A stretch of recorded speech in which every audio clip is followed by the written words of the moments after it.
date the back of their return envelope. We'll do our best to find you. Oh, boy. She said, we take pride in the fact that we're not rushed. Exactly. Yeah, this is something to celebrate. Take your time. Take your time. Los Angeles Daily News saying this morning they have 800,000, but it's 800,000. And she claims the long delay stems from them moving away from in-person voting. So the state is one of 8, plus Washington, D.C. They send vote-by-mail ballots to all registered voters, saying that that's going to be a more tedious process to tally. Okay. There's still a handful of congressional races that are out because of Shirley Brown counting no ballot before it's time. She's like Ernest and Julio Gallo. Craig in Mount Greenwood, you're on Chicago's Morning Answer. Good morning, Dan and Amy, and thank you much for taking my call. You know, the thing is they got all these agencies and election boards and all those kind of things, and everything's supposed to be so on up. How on earth is there not a single kind of a situation that can come in and realize this is all an attempt to snatch away some senators, House members, whatever, in these low ballot things? The thing with Kerry Lake, the thing with these in Pennsylvania, all over, it's all shenanigans. Everybody knows it. That's why Trump got voted in a landslide like that. And they're continuing to try to cheat and everything like that. And nobody's doing nothing, or nobody can. Well, that's not true. Thanks for the call, Craig. As you just heard, the RNC is filing suit. That's what you can do. I mean, all you can do is establish the rules and pay attention to the administrative bodies enforcing or not enforcing the rules, which the Trump campaign and the RNC in combination did in Pennsylvania and elsewhere. And then if they openly say we're not going to follow the rules and we dare a judge to intercede and make us, well, then you file suit and you have a higher court intercede to make them. That's what you can do. But the larger point is the attitude of these election officials, as well as the competency of these election officials, and what it demands in terms of some standardization, even though these are state and local matters, primarily some federal standardization here, because, I mean, you just can't let Maricopa County and the Secretary of State of California and the Bucks County Election Commission manipulate through incompetence or something more malignant, manipulate the outcome of federal elections. So the federal government absolutely has not only a right, but a responsibility to intercede here. By the way, in Chicago, not that it matters, but Well, I mean, this weekend, the one of the analysts for the Cook Report, newly counted ballots in Chicago continue to shrink Trump's popular vote lead. Today's additions, 21,028 for Harris, 2,550 for Trump. That was on Saturday. oh, come on. Well, you know what? Guess who just got their ballots in the mail? Peyton and Eli. They just received them. I talked to them. They got them on Saturday, the 16th. No problem. They're still No, but, counting. I mean, Take your time. Well, that's the thing. They said, well, should I fill it? I said, rip them up. Just tear them up, please. And but that's ridiculous. I mean, Well, what kind of system do we have? I gave them ample time to get their, to get those ballots because they signed up online because they are registered voters in Chicago, and it took that long. So there's something wrong with the system. Yeah, I mean, of course, this is not exactly a news flash in Chicago and Cook County, but I mean, Infuriating. right. Well, of course.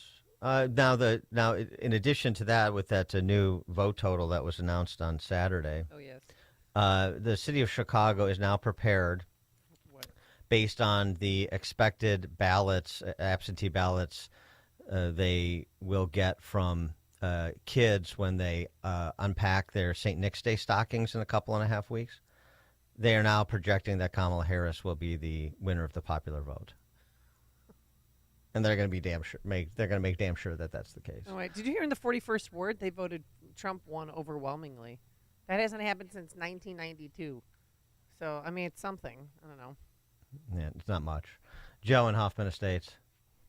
Hey, Dan, maybe you have it wrong on this one. They want to keep counting the ballots to keep everyone on the job for their favoritism jobs. And then by the time they wrap it up, they start counting the midterms, and they just keeps going and going. Yeah, the count never stops. It's a rolling count. Yeah, thanks for the call, Joe. I wish that would be a concern. I wish that job security was a concern for any of these elected officials. Of course, we know it's not. That's just wishful thinking. Dan and Amy, Chicago's Morning Answer. Listen to podcasts of Dan and Amy from the AM 560 mobile app. Download it today at 560theanswer.com/mobile. Balance of Nature's fruits and veggies supplements, changing the world one life at a time. Going on 72 in July. I swim. I'm a swimmer. I play pickleball and I play golf. And I have to say, Balance of Nature really, I feel like I could sing. I like the product, and I'm telling a lot of people about it. It's the best stuff in the world. It's good stuff.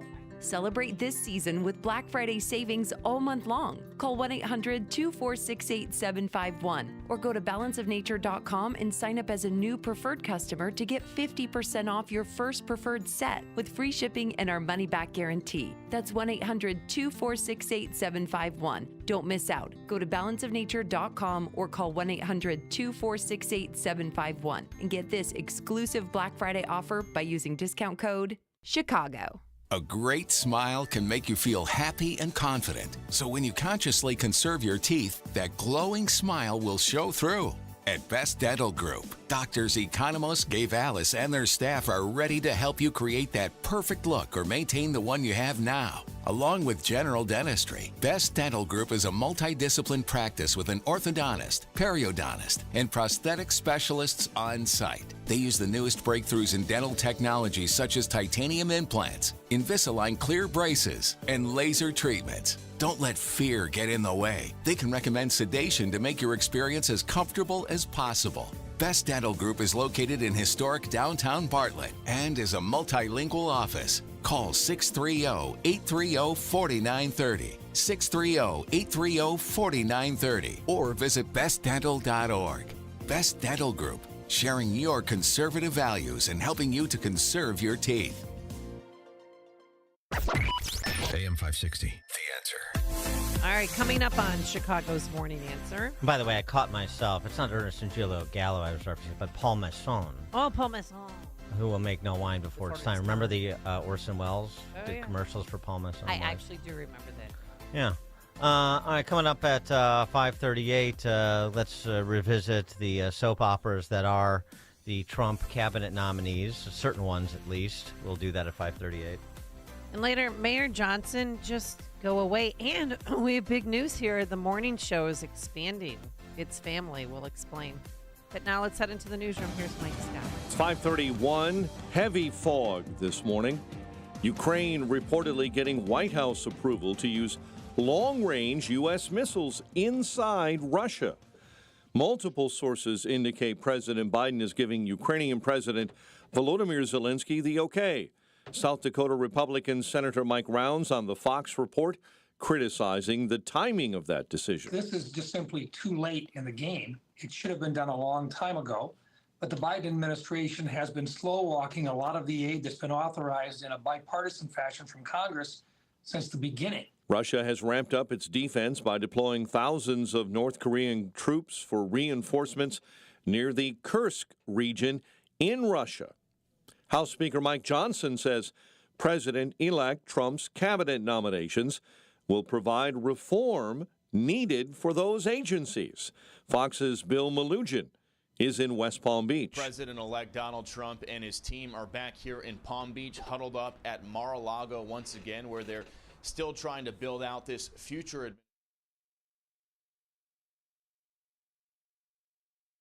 More than 20 selections for his incoming administration. Some spots still left to be filled. Some spots have been controversial so far. Others expected to get bipartisan support. However, Democrats have been highly critical of some of the choices so far. In the meantime, some Republicans and even Trump himself have been toying with the idea of potentially using recess appointments to get around the Senate confirmation process if it comes down to it. The president-elect did announce over the weekend his campaign spokesperson will be Caroline Leavitt at the White House. Trial resumes today in the February death of Georgia nursing student Laken Riley. Prosecutors saying that forensic and video evidence proves illegal immigrant Jose Ibarra murdered Riley. Authorities in New Orleans are investigating a pair of shootings Sunday that left 2 dead and 10 others injured along a parade route. No word on arrest. Heartbreak on the lakefront. Packers edge the Bears 20-19 at Soldier Field on a last-second field goal block. The 2 plays to Rome and then also the play to Keenan. That's real football there and against a division rival, and did a really nice job putting us in position there. Coach Matt Eberflus says Caleb Williams did give them the best chance to win, rushing for 70 yards, throwing for 231 yards through the air.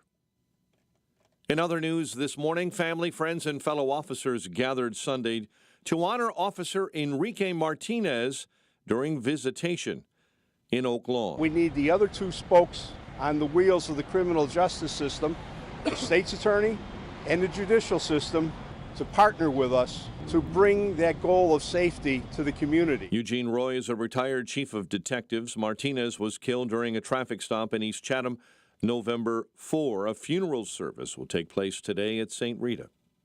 Gun violence across the city of Chicago this weekend has left 12 shot, including 2 fatalities. A 65-year-old man was killed Sunday in West Pullman. A 42-year-old suburban woman was fatally shot Sunday evening in Barrington. Chicago sports. Rockets rolled over the Bulls, 134-107 at the United Center. The Bulls have dropped 3 of 4. The Blackhawks host Anaheim tomorrow. College football, the morning AP rankings are out. Fighting Irish ranked at number 6. The Fighting Illini ranked back in the top 25 at number 24 after a win over Michigan State. The news service of Quick Delivery Service. Visit quickdeliveryservice.com when you need same-day delivery of your routes, ground delivery when you need it from safe, licensed professionals. Go to quickdelivery.com now to schedule your delivery. A check of traffic and weather on the way next on AM 560. Make sure that you never miss a day of Dan Proft and Amy Jacobson when you subscribe to the Chicago's Morning Answer podcast, presented by Signature Bank. Listen to the entire show each day on demand with limited commercial breaks. You can subscribe today for free at 560theanswer.com and click on podcasts or search for Chicago's Morning Answer on Apple Podcasts, Spotify, Google Podcasts, or wherever you listen to podcasts. There's no ignoring it. Americans know they've been lied to by the ruling class, that politicians want more control over their lives and more taxes for nonsense. Who voted for this, and how do we get back to normal? It starts by being informed. But who do you trust when the media censors information and colludes with those in charge for their own political power? Breakthrough Ideas is a beacon of clarity in the storm of politics. At Breakthrough, Jeannie Ives and her team follows the legislation and the money and reports back to you so you know who's on your side. Elections matter. Be an informed voter. You can do that by listening to The Real Story with Jeannie Ives on Sunday evenings at 7 p.m. right here on AM 560. Visit breakthrough-ideas.com to sign up for the newsletter, register for upcoming events, and stay informed with fresh content. Then connect with them on social media and share information with others. So together, we vote out the radicals and vote in common sense. That's breakthrough-ideas.com. This is Seth Leibson for townhall.com. Look at those Trump appointments. It brings to mind the GOP convention in 1964 when Barry Goldwater said extremism in the defense of liberty is no vice. And an institutionalized journalist turned to his friend and said, "My God, he's going to run as Goldwater." Well, Donald Trump has run as a disruptor, and one doesn't disrupt by changing the spokes on the wheels. They change the wheels, or the car. Donald Trump, like Ronald Reagan before him, identified the problems of the deep state and big government well. But while slaying other monsters, in both cases from tyranny and terrorism to a laggard economy, they were unable to do much about the government here. That's a lesson Trump has learned, and he was not shy in what he campaigned on. The Democrats said the worst they could of him as well, and they tried to destroy him. And yet he won. Big. With a mandate. People heard and saw and said they want this, and Trump, with these picks, is going to govern as Trump, just as people wanted. A disruptor. I'm Seth Leibson. Need to hire quality candidates fast? You need Indeed. Our video interview tool makes it easy and effortless to meet with candidates. Visit Indeed.com/credit. 538.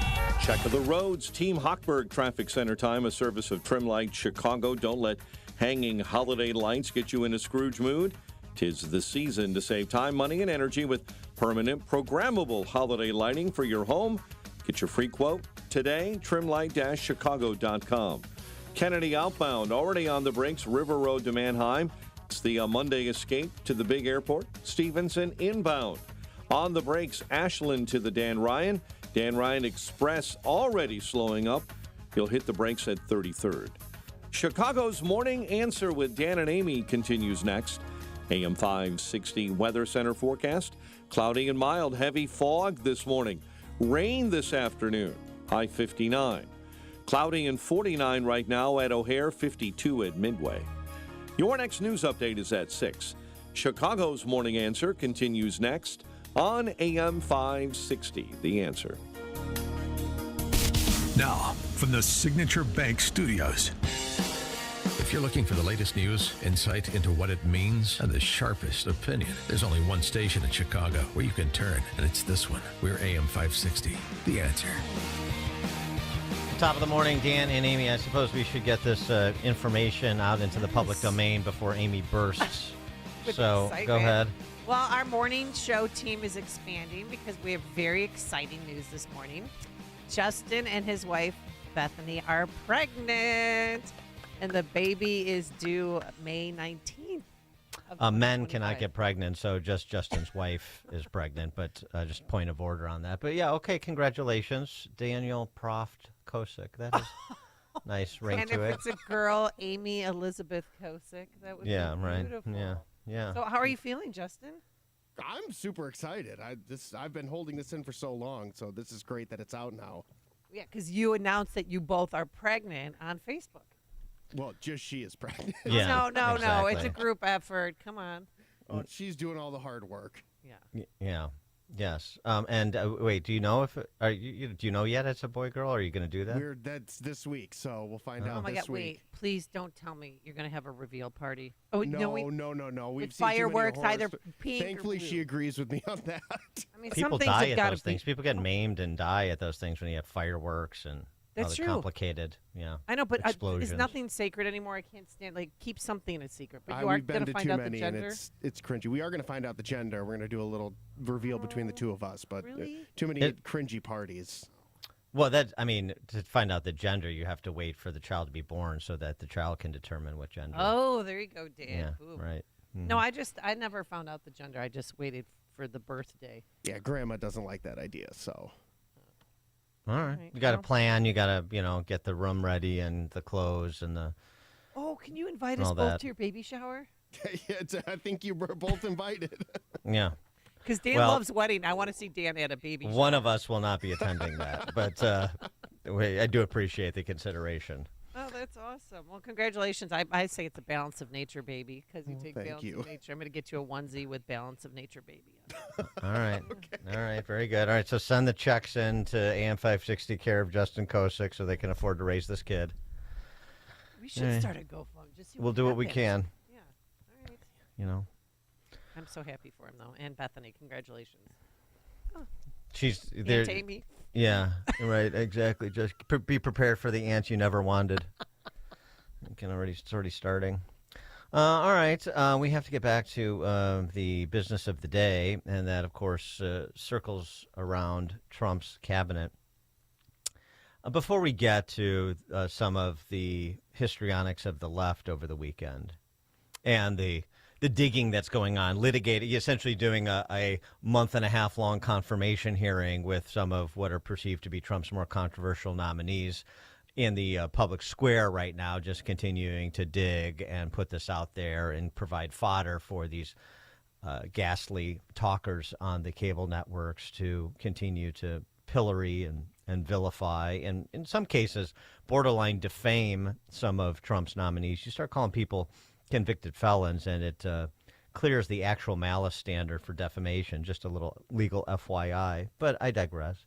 Before we get to that, some perspective on what Trump is doing here, I think, is perhaps more interesting than the expected hysterics of the left. This was the All In podcast, all those tech genius billionaires. Oh, yeah. David Sachs and David Friedberg and others. I call it the Davids, but yes. So first, David Sachs on Gates and the Department of Justice. And then David Friedberg. Sachs, you probably know, he's been more a high-profile Trump supporter. Friedberg is another tech genius. He was like one of the first 1,000 employees of Google, so he made $1 billion there. And then he started the Climate Corporation, which he sold to Monsanto, so he made another $1 billion there. So these guys, have done well for themselves, to say the least. But that doesn't necessarily mean they know what they're talking about in politics. But it doesn't necessarily mean that they don't either. And so I thought these were pretty interesting perspectives. Sachs is more just talking about the politics of the day. And Friedberg brings a different sort of construct to conceive what's happening here and what Trump is attempting to do. And I think, this is intelligent conversation, which we try to promote here, not just sort of having to pour over the banalities of the TV talkers. So first, Sachs on Gates and the DOJ. I think that Matt Gaetz would be a breath of fresh air at DOJ. I mean, look, Why is that? The DOJ has been involved for the last 8 or 9 years in a completely fabricated effort to portray Donald Trump as an agent of the Russians. It started with the Steele dossier. They then opened an investigation based on that phony piece of opposition research funded by the Hillary campaign. They lied to the FISA court to spy on Donald Trump's campaign. They then worked with the various intelligence services and with the media to create this hoax that went on for years and years. There's been no accountability for that. Furthermore, in the 2020 election, you also had that effort to essentially cover up the Hunter Biden hard drive, that the FBI and DOJ were sitting on that for roughly a year. They created a phony story that it was Russian disinformation when it turned out to be completely authentic. So you believe there's a lot to clean up there? How qualified is he on a scale of 1 to 10?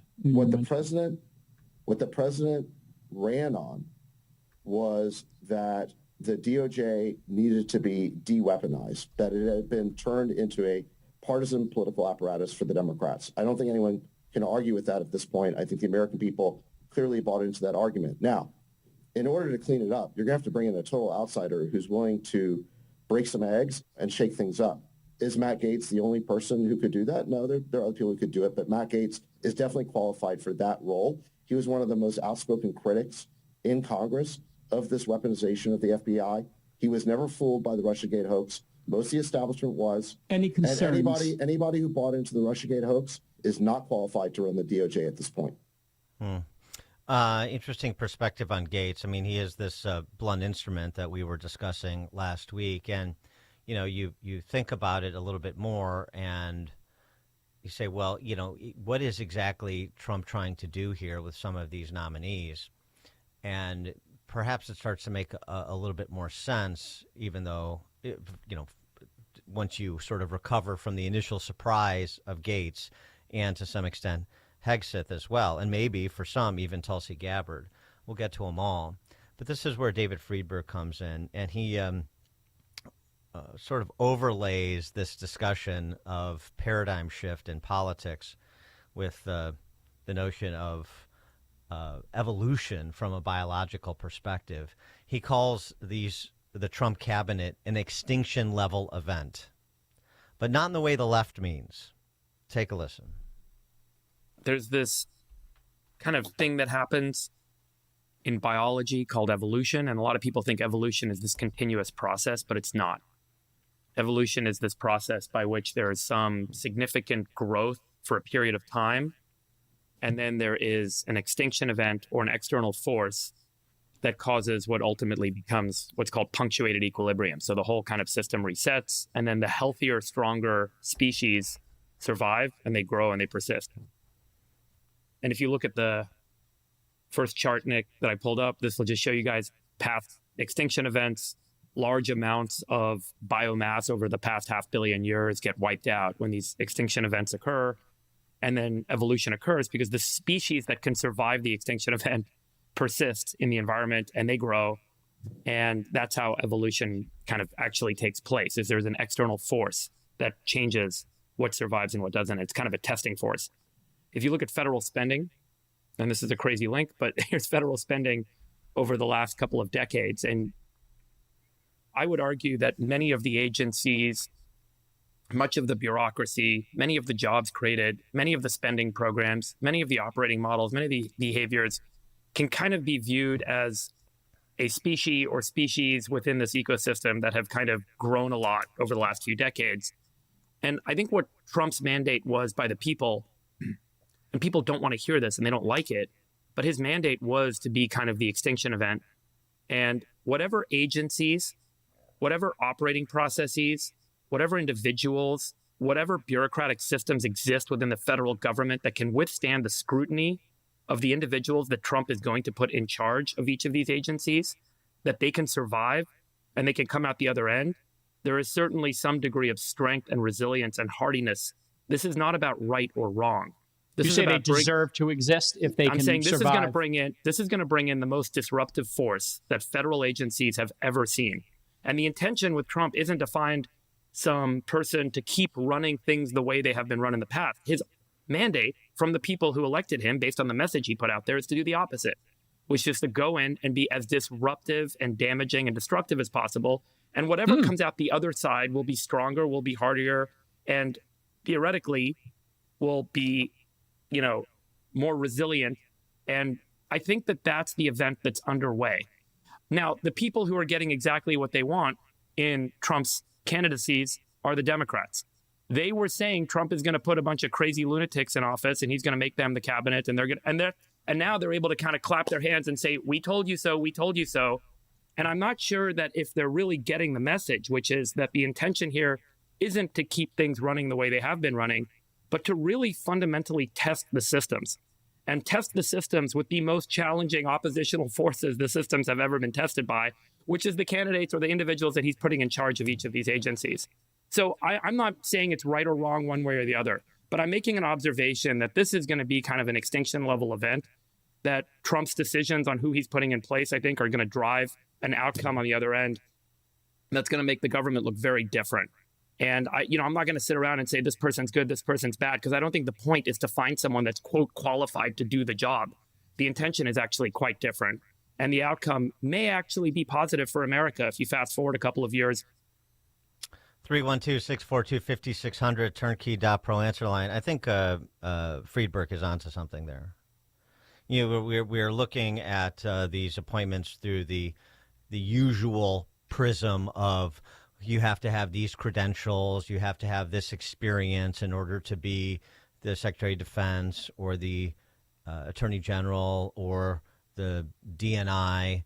And to do that is to stay in the old paradigm.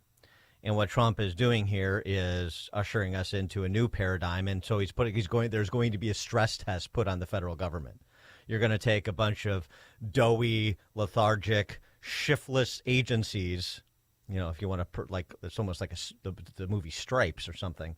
You're going to take them and you're going to turn them into a fighting force. And it means they're going to be leaner and meaner, and not everybody's going to make it through training. I think there's something to that. And the sort of rhetoric you're hearing from, I'll give you an example, one of the two Bobs, Ramaswamy, the Doge players, is certainly consistent with that theory that Friedberg advanced. This was Vivek on Bartiromo this weekend. Are you expecting to close down entire agencies, like President Trump has talked about the Department of Education, for example? Are you going to be closing down departments? We expect mass reductions. We expect certain agencies to be deleted outright. We expect mass reductions in force in areas of the federal government that are bloated. We expect massive cuts among federal contractors and others who are overbilling the federal government. So, yes, we expect all of the above. And I think people will be surprised by, how quickly we're able to move with some of those changes, given the legal backdrop the Supreme Court has given us. So there you go. I mean, they're not mincing words. And none of this is to say it's going to be easy or it's going to occur without incident, that this won't be a slugfest every step of the way because the interests are so entrenched. But you're getting a pretty clear signal of what the philosophy is and how the actions will flow from that philosophy, aren't you? 312-642-5600. You can also text us on that very same line. Got a text message. Dan and Amy, why does it feel like, excuse me, Trump is selecting from all the guests and hosts that we see on Fox News? Well, there's some of that, but it's a little bit more complicated than that. I mean, I think the better understanding of what's happening, even though you have some people that are TV people and so forth. I think the better perspective is what Friedberg said and what we were talking about last week. And now with Dr. Jay Bhattacharya being rumored to be the incoming director of NIH, there again you start to see a pattern. So Gates, Gabbard, Dr. J, if that does come to pass, these are all people that are going to be put in charge of agencies that had targeted them. So how they know, so this is the hunted become the hunters. Right. That's a part of it. The other part of it is, I think, and this is not without merit, that he is looking for people that are good communicators, that are going to be good at explaining and selling the program, and will be unrelenting in doing so. I mean, and that is an attribute. And they're young. I mean, it's not, the same old octogenarians that are taking these cabinet positions. Well, it's not by age, though. It's about disposition. It's about mentality.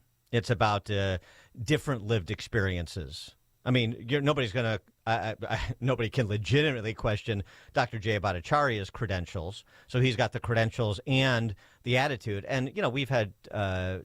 Bhattacharya on the show many times over the years. And, I mean, he's a extremely bright guy, clearly, but he's also sort of not this hard-charging guy by personality.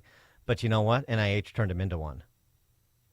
And he's a serious guy, I'll tell you that.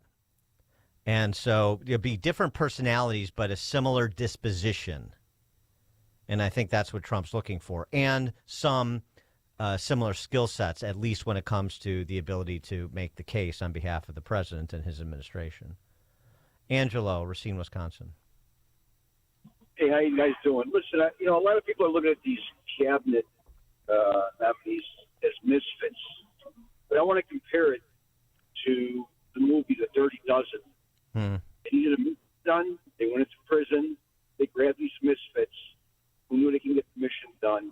They brought them out. And that's what Trump's doing.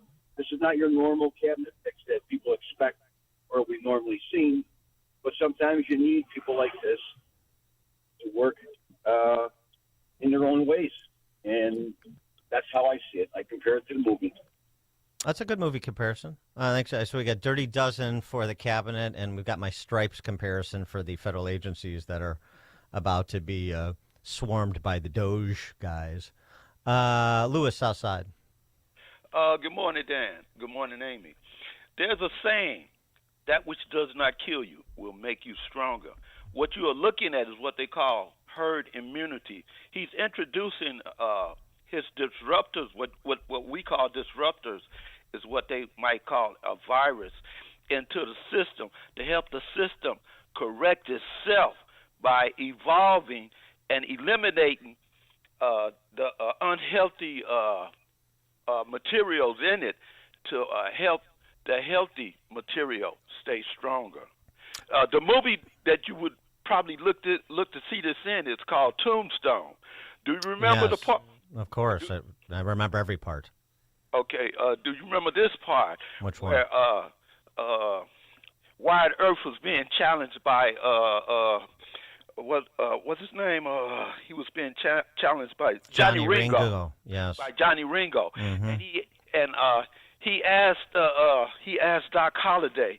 He said, "Can I take him?" And he said, "No, you can't take him." And he asked him, "Well, what type of man is he?" And he said, "He's an angry and hateful man, and he's looking for revenge." And so what happened was, Doc Holliday. Spoiler alert. Yeah. Okay. Go. Make the analogy, Lewis. Yeah. Quickly. Okay, Doc Holliday, he took on Johnny Ringo, and Johnny Ringo wasn't expecting for Doc Holliday to show up because Doc Holliday, he was a gunfighter. So Wyatt Trump Earp was never a gunfighter. So Trump is Doc Holliday.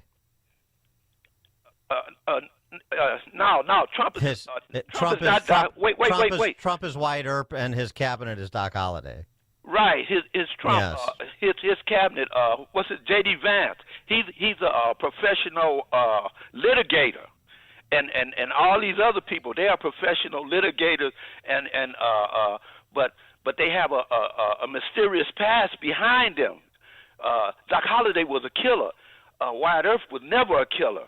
Thanks for the call. I got it. Thanks for the call, Lewis. I'll be your Huckleberry. Okay. All right. Yeah. Coming up on Chicago's Morning Answer. At 6:06, all right, we'll continue to take your reviews to this thesis that we presented on Trump's cabinet, but also get to the other side and what the left is trying to do to undermine and perhaps derail some of these nominations at 6:06. But now let's head into the newsroom. Say good morning to Mike Scott.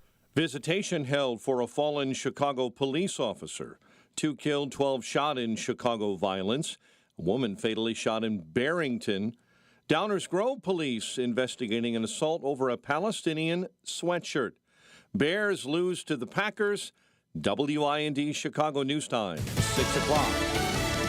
We are risking World War III. I'm Dave Anthony, Fox News. That's what a Russian lawmaker warns after the U.S. authorized Ukraine to use new American weapons. We're talking about the ballistic missiles called the ATACMS. They have a range of 190 miles. Senior U.S. officials confirming to Fox News that Washington is now green-lighting the missiles' use deep inside Russia. They will target, according to reports, counter-offensive forces in Russia's Kursk area against Russian troops and some 10,000 North Korean soldiers now backing them up. Fox's Greg Palcott. Russia has hit Ukraine with missile attacks. 11 people killed, more than 80 injured in the city of Sumy. Another 8 Ukrainian deaths reported in Odessa. President Biden is in Brazil for the summit of G20 nations. President Biden's in an unusual position. Not only is he leaving the job in January, but his replacement, President-elect Donald Trump, is likely to pursue a vastly different agenda. Host President Lula of Brazil is likely to push for a peace deal in Ukraine, stronger action on climate change, and what's being called a global billionaires tax. Fox's Jonathan Savage. Speaking of the president-elect, he's nominated FCC Commissioner Brendan Carr to be chairman of the Federal Communications Commission. Trump says in a statement, Commissioner Carr is a warrior for free speech and has fought against the regulatory lawfare that has stifled Americans' freedoms and held back our economy. He will end the regulatory onslaught that has been crippling America's job creators and innovators. Fox's Madeline Rivera. Democrats planned strong opposition at Senate confirmation hearings for controversial Trump nominees. Congressman Jim Himes tells CBS Face the Nation. The Republican senator who votes to confirm Matt Gaetz or Robert Kennedy or Tulsi Gabbard will be remembered by history as somebody who completely gave up their responsibility to Donald Trump. And Spirit Airlines filed for bankruptcy this morning. America's listening to Fox News. 6:02 in Chicago. Heavy fog this morning, especially in the far western suburbs, and heartbreak on the lakefront. The Packers edged the Bears 20-19 at Soldier Field on a last-second field goal block of Kairos Santos. Coach Matt Eberflus says Caleb Williams gave them a chance to win. The stats bear that out. Williams, 231 yards through the air, 70 on the ground, and QB1 says the team still believes in Kairos Santos. I'd put those guys back on the field and do it all over again if we had to. So believe in those guys, believe in them over and over and over again. That's my guy, Santos, and that special teams unit, and we do it all over again. Bears dropped to 4-6. And other news this morning. Family, friends, and fellow officers gathered to honor Officer Enrique Martinez Sunday during visitation in Oak Lawn. Maria Marmoleos with the Gold Star family. That mom will never be able to hug her son again, so remember that. Those friends will never see his face. His fiance will never walk down the aisle with him. Martinez was killed during a traffic stop on November 4. Eugene Roy is a retired chief of detectives. These officers watched their friend, their colleague, die in front of them. They're scarred for life. they're going to carry that with them for the rest of their life. But you know something? They're going to be back out there the next day protecting you. The family did not speak at visitation, but FOP President John Catanzara has met with the family, says the Martinez family is being held together by brother Adrian, a fellow cop. Funeral service will take place today at St. Rita with a procession following to Beverly Cemetery. Gun violence across Chicago this weekend has left at least 12 shot, including 2 fatalities. A 42-year-old suburban woman was fatally shot Sunday evening in Barrington. It happened in the 400 block of West Russell around 5:45. Barrington police and the Major Case Assistance Team are investigating. Authorities are renewing their effort to try and solve a 2023 shooting death of a 30-year-old, June Zhang, an Indiana University grad, found dead on a porch in Palatine. The engaged woman was killed in November of 2023. Police are searching for a dark-colored SUV believed to be connected to the case. Chicago sports, Rockets roll the Bulls 143-107 at the United Center. Zach LaVine led the Bulls with just 15 points. The news is a service of Balance of Nature fruits and veggies in a capsule. Save 35% off your first preferred order with promo code Chicago. Order online at balanceofnature.com. Coupon code Chicago to save 35% as a preferred customer. 6:05 and a check of traffic and weather on the way next on AM 560. November 2nd, 2020, marked the 100th anniversary of the first commercial radio broadcast. We're still here, and we're bigger and better than ever. You can still listen to us over this great radio station, but now there are no limitations. Your smartphone is now your smart radio. Listen to us online on the app, TuneIn.com, iHeartRadio, and Odyssey.com. Your smart speaker can find us too. With radio, there is no separation anxiety. We're always on. AM 560, The Answer. $20 million. No, it's not the national debt. It's the buying spree at Fox Valley Coins. And it's on from now until Thanksgiving. It's really the perfect storm. Gold and silver are at historic levels. Fox Valley Coins has a huge order to fill with one of their national clients. And September through Thanksgiving is always when coin dealers stock up for Christmas sales. They are especially looking for the old collector coins like silver dollars, all 1700s through early 1900s coins. All kinds of gold from broken jewelry to gold bars to the old coins, U.S. and foreign. All kinds of silver from sterling silverware to old coins and bars to Franklin Mint items. They can pay cash or check and make house calls on larger deals prior to Thanksgiving. Fox Valley Coins, one light north of I-88 at the Naperville-Warrenville border. They'll make free, no-obligation offers. Make that 20,000,001 reasons to go to Fox Valley Coins now. They give free in-store offers on your items. Hey guys, Donald Trump Jr. here with urgent news. The world's central banks are making unprecedented moves, and it's time to pay attention. In 2022 and 2023, they bought more gold than ever before.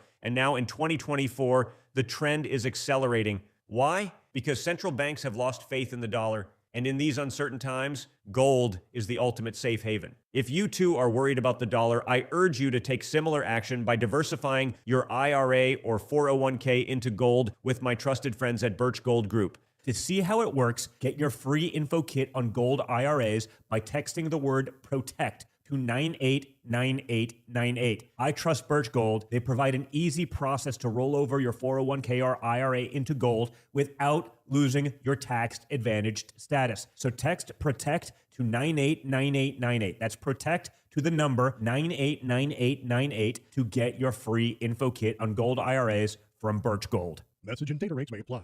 I'm attorney Stephen Leahy.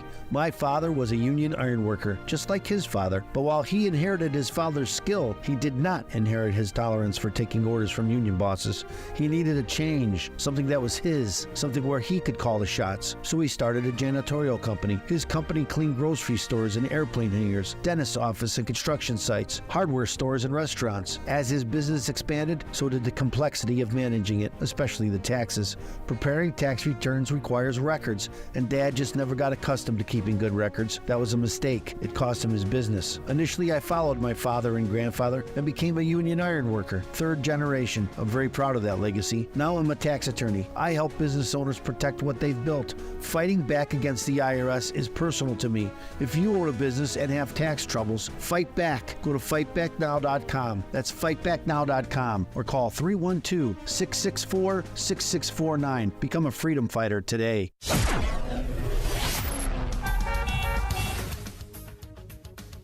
.608. Let's get an update on the roads.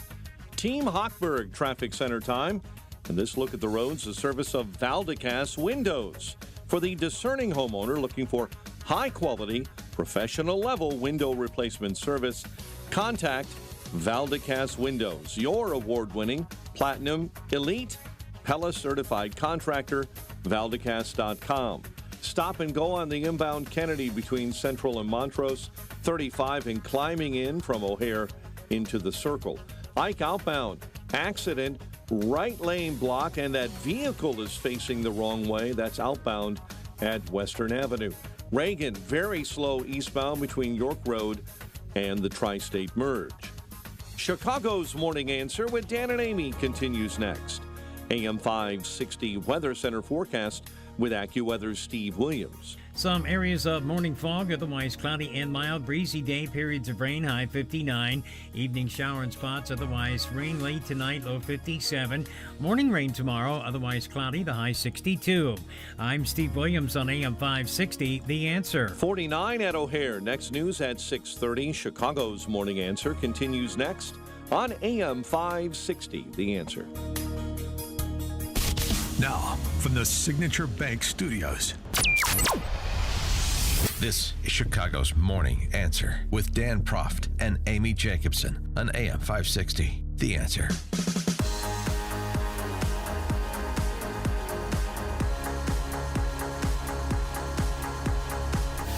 Top of the morning, Dan and Amy.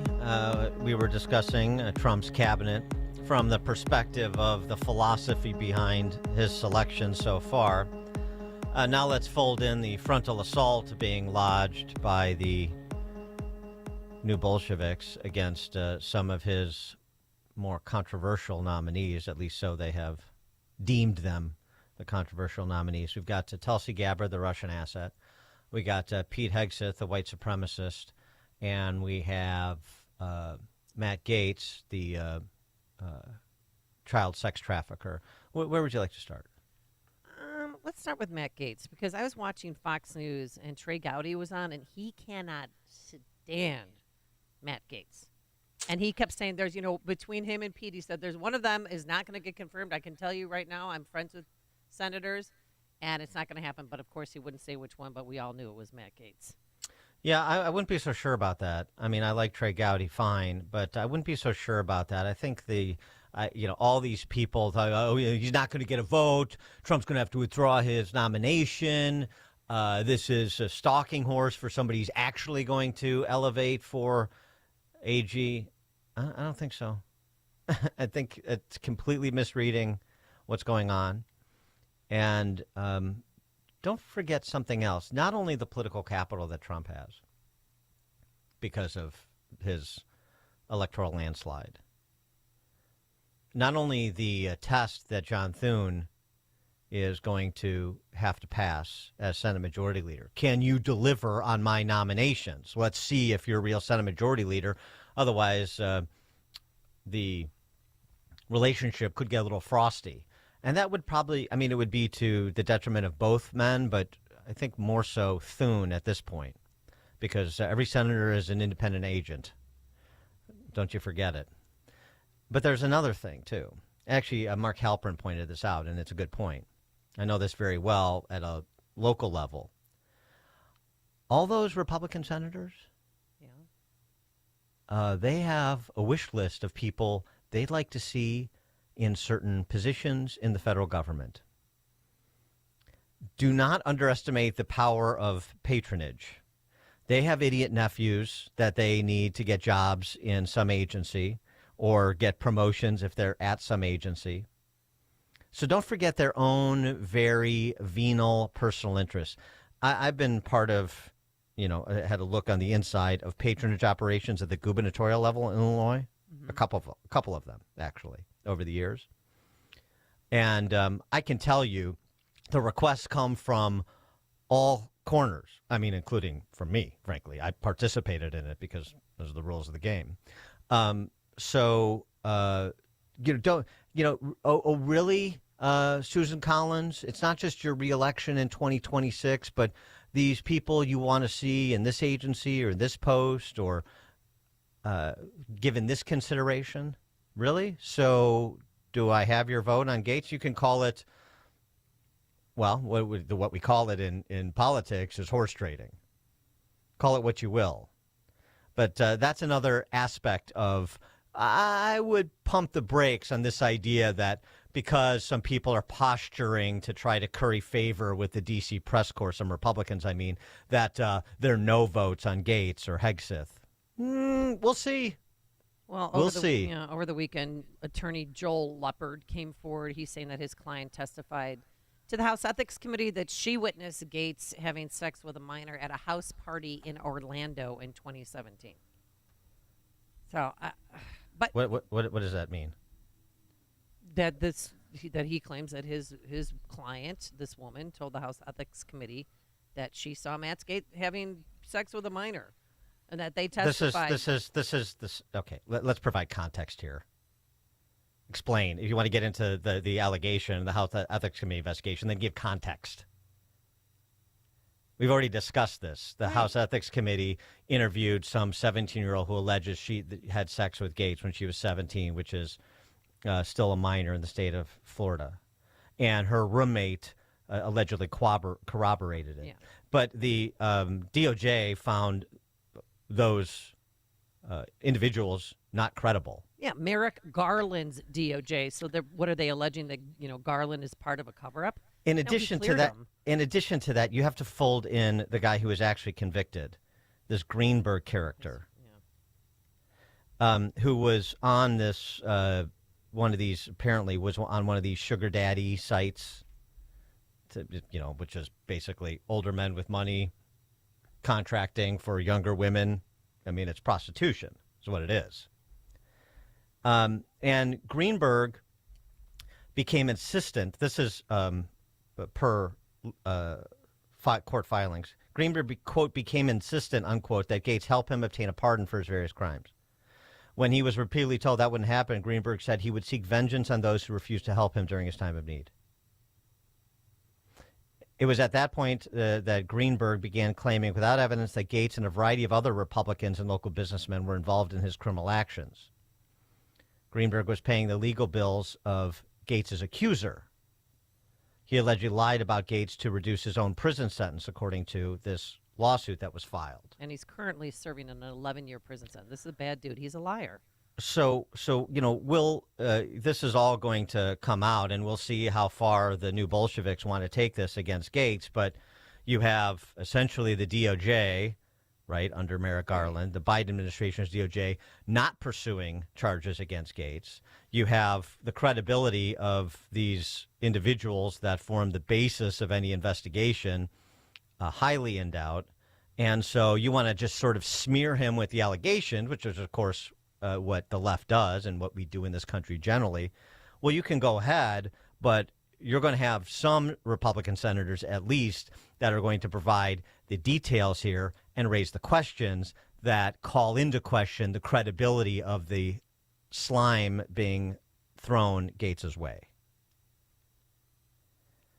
That doesn't mean it's not coming. Right. I mean, they're saying this is going to be uglier than the Brett Kavanaugh confirmation hearing. Yeah, it's all about a lot of big talk. Max Rose is a representative from New York, Dem socialist, and Tom Rogers is a former NBC cable exec. They were on MSNBC, with the customary big talk that you should get used to for the next 6 weeks at least. You're going to see Matt Gaetz. This was a win-win for him. He looks like a hero because he's burning the boats behind it by resigning from Congress. But really what he's going to do is that he's never going to get a vote. They're going to have to discard this race, and he's going to spend the next 2 years running for governor saying that the deep state establishment prevented me from winning, and that's the quintessential MAGA campaign for governor. Do you think that's what they talked about on the plane? Did it go that deep? Was that? It doesn't have was to. it really that? I mean, wow. That's a multi-layered strategy, Max. But I do agree. He will probably have to pull out. Excuse me, that's a bad choice of words. Oh! Matt Gaetz. He will have to pull out before there's a hearing, I think, because I think this is really not going to be something that goes over well when it comes to a Gaetz hearing. But to be clear, wait, I just threw up in my mouth, so we have to go to commercial. Yeah, okay, you guys have your fun. I'm going to throw up in my mouth. You guys have your Throw fun. up. I was at a fundraiser for Byron Donalds yesterday. And without getting into details, I can tell you that the perspective you're hearing from people like that panel on MSNBC, they're as tone deaf about what's going on now as they have been about what was going on in the run-up to the November election. They were wrong on that. With Harris, they thought, clean sweep, and then they're wrong on Gaetz. Lou, Southwest Side, you're in Chicago's Morning Answer. Yeah. We forget that we had a president who had sex with a girl in an Oval Office who was younger than his daughter. But my point is, I watched Mark Levin yesterday, and he said that all the signers of the Declaration of Independence were younger than 50 years old. There was only 2 or 3 of them that were over 50 years old. And that's what we need. We need young people in these positions and lead this country the right way. Thanks for the call, Lou. I think this is an absolute hit job and a smear campaign against Gaetz. Let's fold in Tulsi Gabbard because the smear campaign is limited to Gaetz. Tulsi Gabbard, they were out in force, the apparatchiks, this weekend, including DWS. We haven't talked about her in a while. The failed DNC chairman, Debbie Wasserman Schultz. She's the one that has the Todd Christensen haircut. Yeah, you love that thing. She had this to say about Tulsi Gabbard. Tulsi Gabbard is someone who has met with war criminals, violated the Department of State's guidance, and secretly, clandestinely went to Syria and met with Assad, who gassed and attacked his own people with chemical weapons. She's considered to be essentially, by most assessments, a Russian asset, and would be the most Is that how you dangerous... consider her? Is that what you consider her? Oh, yes. There's no question. A chicken hawk like DWS calling Tulsi Gabbard, who served our country honorably, that's not me saying it, it's the U.S. military saying it, a Russian asset. I mean, as they say to Trump, so I guess you might as well smear Tulsi Gabbard. Interestingly, somebody who will not put up with it, we'll see if he still doesn't. He wouldn't put up with it back in 2019 when Gabbard was running for president and the same ad hominem was lobbed at her by Hillary Clinton and others, the same sort of cable news talkers. Bernie Sanders, Comrade Bernie tweeted in 2019, Tulsi Gabbard has put her life on the line to defend this country. People can disagree on issues, but it is outrageous for anyone to suggest that Tulsi is a foreign asset. Comrade Bernie Sanders said that. But it doesn't matter because now we're in, full character assassination mode because she is the nominee for Director of National Intelligence. And so that's what you're going to hear, no matter how baseless. AOC throwing in on Joy Reid. And we haven't even gotten to Tulsi Gabbard potentially having access to national security information. And Russia loves it, loves her. And I actually think almost more than Matt Gaetz, Tulsi Gabbard's appointment is devastating. And Tulsi Gabbard's nomination, as much as she says that she's an anti-war person, she's not. Yeah. She supports very pro-war individuals. Including abroad. in Syria. And let's be very clear, Yeah. a Tulsi Gabbard nomination is a pro-war nomination globally. Point blank, period. As is Donald Trump as president of the United States. Mm-hmm. They don't have to make the case. They just have to lob the attack. She's pro-war because why? Why? Because I said she's pro-war. End of discussion. And now she's not only a Russian asset, she's an Assad, a Syrian asset too. She's an asset of all of America's enemies. That's what we're to believe. That's what the left is offering. They're just not tuning in, which is okay. It's their right. Hegseth is a white supremacist. Right. He has a Christian motto tattoo on his arm that they think is white supremacy. Sherilyn Ifill is the former head of the NAACP, and she was on the Resistance Network to offer, to do her part in the competing smear campaigns on Hegseth. This is someone who, is known to be a white supremacist, known to be an extremist, whose platform, whose book is basically about his opposition to the advancement of black officers to the top brass. And the military is actually a very important area for black advancement. And so him selecting that particular person, and by the way, the Department of Defense has 3 million employees. There's no evidence that this man has ever run anything. The fact that he is a veteran is simply insufficient. And so those two, because these are two very, very important positions, strike me as eminently dangerous. And you're right, it takes our attention, but it also demands our attention because it shows us that Trump has gone off the rails and he was never really on the rails. But there is an even heightened sense of impunity about him now that should alarm us. You've read what he's written about people in the military, about gay people in the military, about women in the military, about black people in the military, especially in supervisory positions. He is an extremist. That is absolutely true. This is someone who's never run anything. Yeah. This is someone who I feel comfortable saying that, at least for me, white supremacy and your opposition to diversity in the military is a deal breaker as someone to lead the military. I understand for Donald Trump that it's not, but so there's your handle on Pete Hegseth. That's what you'll be hearing from the left for the next 2 months. Sherilyn Ifill, because he has a tattoo that reads Deus Vult, which is Latin for God wills it. So he's a white supremacist. He's a known white supremacist. Everybody knows this. The debate is over. It's not in question. Everybody knows Tulsi Gabbard is pals with Putin and Assad. It's not open for debate. That's just a known thing. Everybody knows Matt Gaetz is a sexual or a child sex trafficker. He's a, sexual predator. That's just a known thing. That's what they're going to say. That's what they're saying. Takes the guesswork out of it. Bob in Buffalo Grove. Good morning, Dan and Amy. Thanks for getting to me.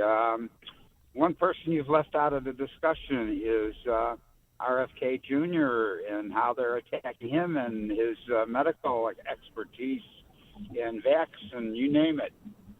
Can you maybe offer some comments on that?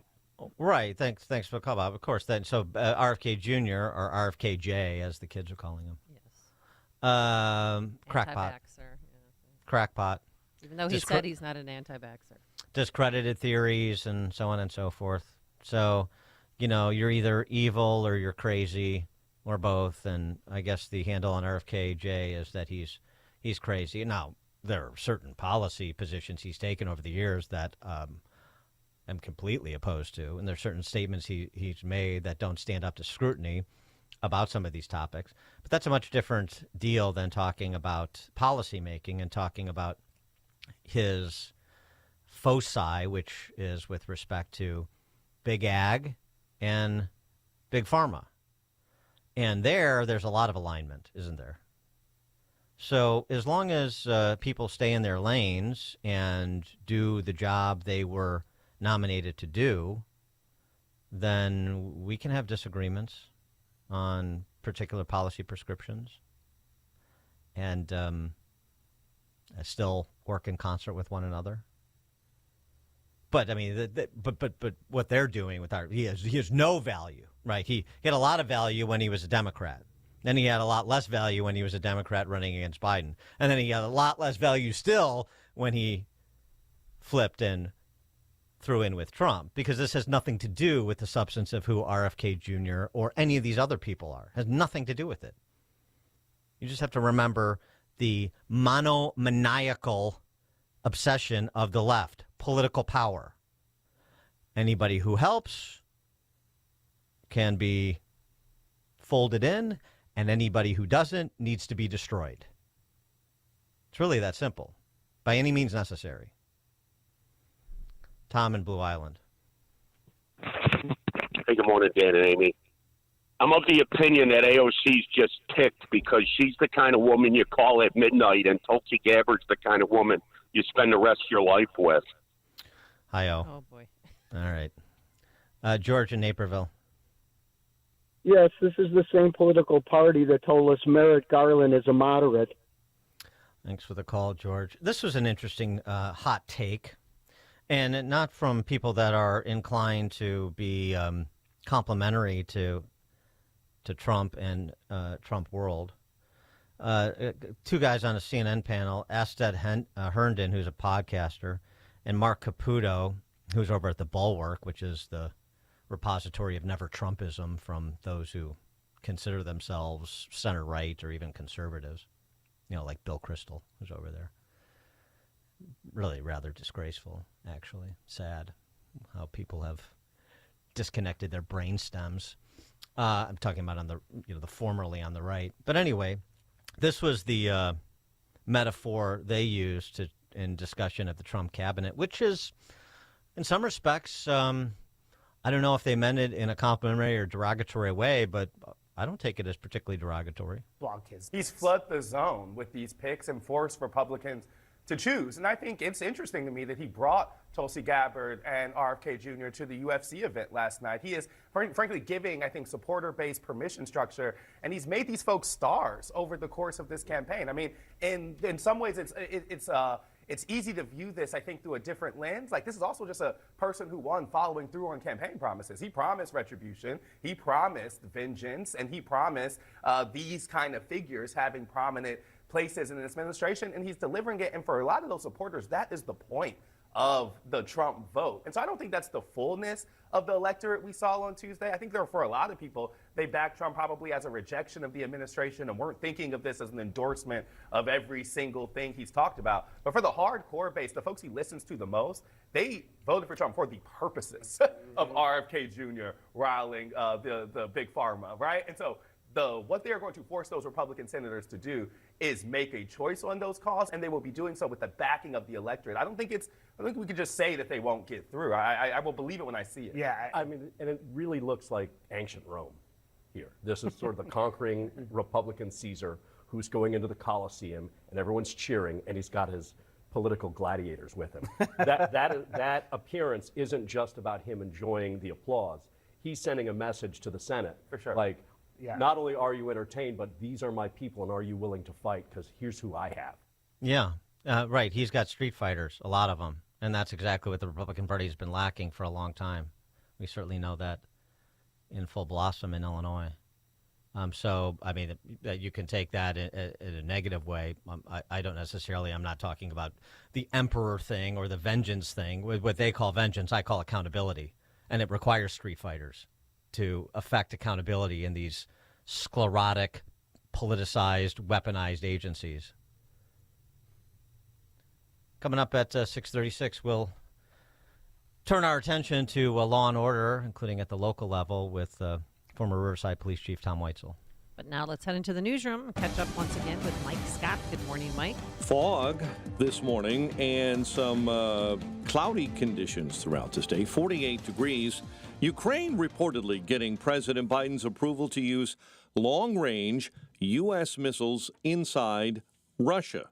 Multiple sources indicate Biden is giving Ukrainian President Volodymyr Zelensky the okay. The news comes as North Korean soldiers are arriving to fight alongside Russian troops. At the G20 summit in Brazil, President Biden announcing a host of initiatives aimed at restoring the Amazon rainforest. The United States Development Finance Corporation will mobilize hundreds of millions of dollars in partnership with a Brazilian company to reforest the Amazon. Spirit Airlines filing for bankruptcy today. The budget carrier announced Monday morning that it reached a deal with bondholders for $300 million in financing to help it through bankruptcy, which it hopes to exit in early 2025.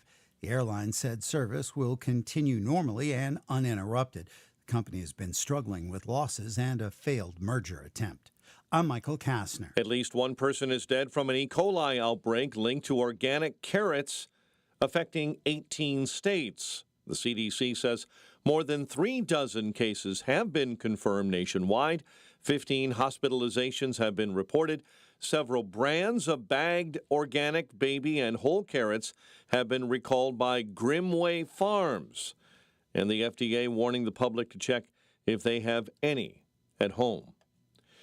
Heartbreak on the lakefront. Packers edge the Bears 2019 at Soldier Field.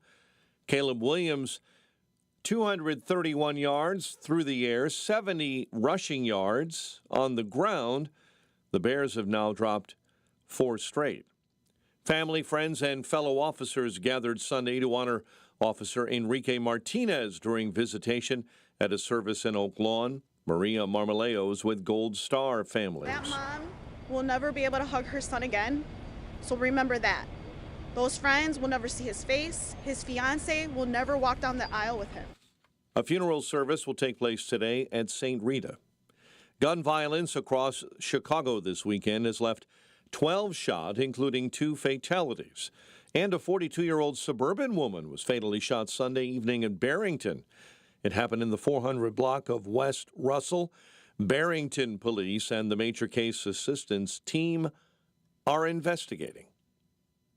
Rockets roll the Bulls 143-107 at the United Center. The Bulls have dropped 3 of 4. The Blackhawks host Anaheim tomorrow. The news, a service of Trim Light Chicago. Don't let hanging holiday lights get you in a Scrooge mood. 'Tis the season. Save time, money, and energy with permanent programmable holiday lighting for your home. Get your free quote today at trimlight-chicago.com. A check of traffic and weather on the way next on AM 560.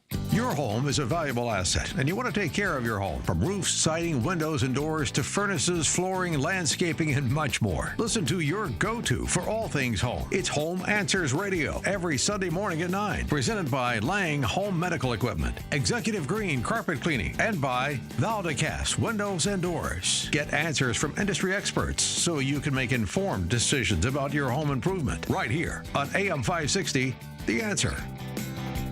Amy Jacobson and Dan Proft here, and we want to tell you about our 2024 Food for the Poor campaign. If you've listened to the station and to our show for any length of time, then you already know about Food for the Poor. They are a nonprofit, faith-based organization that provides food, water, medicine, clothing, and life-saving supplies directly to local partners in Latin America and the Caribbean. We all know how bad the situation is right now in Latin America and the Caribbean. For many families, the cost of food has simply become prohibitive, leading to sickness and starvation. The only thing standing between these families and starvation is Food for the Poor. But in order to get this food to those who need it most, Food for the Poor needs your help. Your one-time gift of just $50 can provide life-saving food for a child for an entire year and provide their community with access to water. To give a gift of any amount, just call 844-862-4673. That's 844-862-4673. Or you can visit 560theanswer.com/foodforthepoor or just click on the Give Life banner. This is Seth Leibson for townhall.com. Look at those Trump appointments. It brings to mind the GOP convention in 1964 when Barry Goldwater said extremism in the defense of liberty is no vice. And an institutionalized journalist turned to his friend and said, "My God, he's going to run as Goldwater." Well, Donald Trump has run as a disruptor, and one doesn't disrupt by changing the spokes on the wheels. They change the wheels, or the car. Donald Trump, like Ronald Reagan before him, identified the problems of the deep state and big government well. But while slaying other monsters, in both cases from tyranny and terrorism to a laggard economy, they were unable to do much about the government here. That's a lesson Trump has learned, and he was not shy in what he campaigned on. The Democrats said the worst they could of him as well, and they tried to destroy him, and yet he won. Big, with a mandate. People heard and saw and said they want this, and Trump, with these picks, is going to govern as Trump, just as people wanted, a disruptor. I'm Seth Leibson. If you own or run a business and you listen to AM 560, you might not realize that the conservative programming that you enjoy is supported by advertisers. Our loyal listeners love to do business with the advertisers they hear every day on AM 560. Now, it probably won't surprise you that there are some businesses who avoid advertising with us because they don't like what we do here. And that's okay, because our audience wants to support businesses that support what we do and think like we think. We would love to have you join the list of successful companies who are already reaching new, like-minded customers. Most AM 560 advertisers have been here for years for one simple reason: they get results. Join our efforts to make a difference in the lives of our listeners who are passionate about supporting our great family of AM 560 advertisers. To learn more, just visit 560theanswer.com/advertise. That's 560theanswer.com/advertise. Need to hire quality candidates fast? You need Indeed. Our video interview tool makes it easy and effortless to meet with candidates. Visit Indeed.com/credit.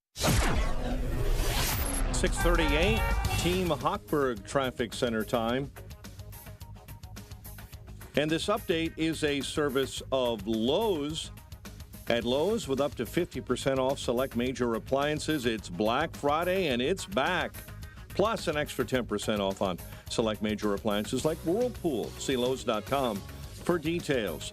Near West Side, wrong item. We'll get to that later. Mundelein accident near Midlothian Road and Route 60 causing some big delays. Wooddale, they're clearing an accident, Wooddale Road. And Mark, got to remind everybody of the dense fog advisory that's up for most of our listening area this morning. Drive with care. Could have led to problems on the Reagan. We've got an accident blocking the left lane on the exit ramp to the northbound Tri-State this morning, and big delays on the outbound Ike right at Western Avenue with a right lane block. Accident there, and the vehicle is facing the wrong way. Chicago's Morning Answer with Dan and Amy continues next. But first, your official Chicagoland weather forecast. Cloudy and mild fog this morning, rain by the afternoon, and a high of 59. 51 at O'Hare, 54 at Midway, 52 in Aurora. And your next news update comes your way at 7. Chicago's Morning Answer continues next on AM 560, The Answer. Now, from the Signature Bank Studios. Only the biggest stories, only the biggest guests, and only the biggest opinions. This is AM 560, The Answer. Top of the morning, Dan and Amy. Chicago Public Schools. Same old, same old. Don't ever change. Chicago Board of Education on Thursday approved a resolution during a special meeting that affirms the values of the Chicago Public School System. I'd love to hear what those allegedly are. What is that? They're going to protect students from federal immigration officials, whoever here is here illegally. Mm-hmm. Okay. Yeah. Oh, okay. You and like, I wonder. You and Jelly Belly and Brandon Johnson can continue to beat your chests for the local audience. Tom Homan, point man on border enforcement and the deportation programs that will be initiated when Trump takes office. He was on with Don Trump Jr. and summed up what we can expect upon his taking office and beginning to enact Trump's agenda here. He summed it up in 3 words. But what's your overarching message to Americans who are eager for major border action on minute 1? Like Inauguration Day, 1 second in. How much will you be able to improve the life of everyday Americans? I got 3 words for them. Shock and awe. Shock and awe. I love it. You're going to see us take this country back. And look, like I said before, it isn't just about the deportation operation. It isn't just about saving the children. It ain't about securing the border. What's the result? Less overdose deaths, less sex trafficking. For God's sakes, one of the worst crimes around. Less migrants dying. Under this administration, over 4,000 aliens have died crossing that border, an historic record. When President Trump, had immigration on 90%, had that border shut down, he saved thousands of lives. So less aliens die, less Americans die.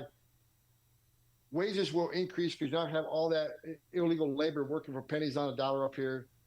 Sex trafficking is going to vastly increase. This country is going to be alien crime. You're going to see that reduced significantly. As far as Trenda, Agua, and MS-13, a notice to you, my gang's bigger than your gang, and we're going to take you out too. So I can't wait to get started.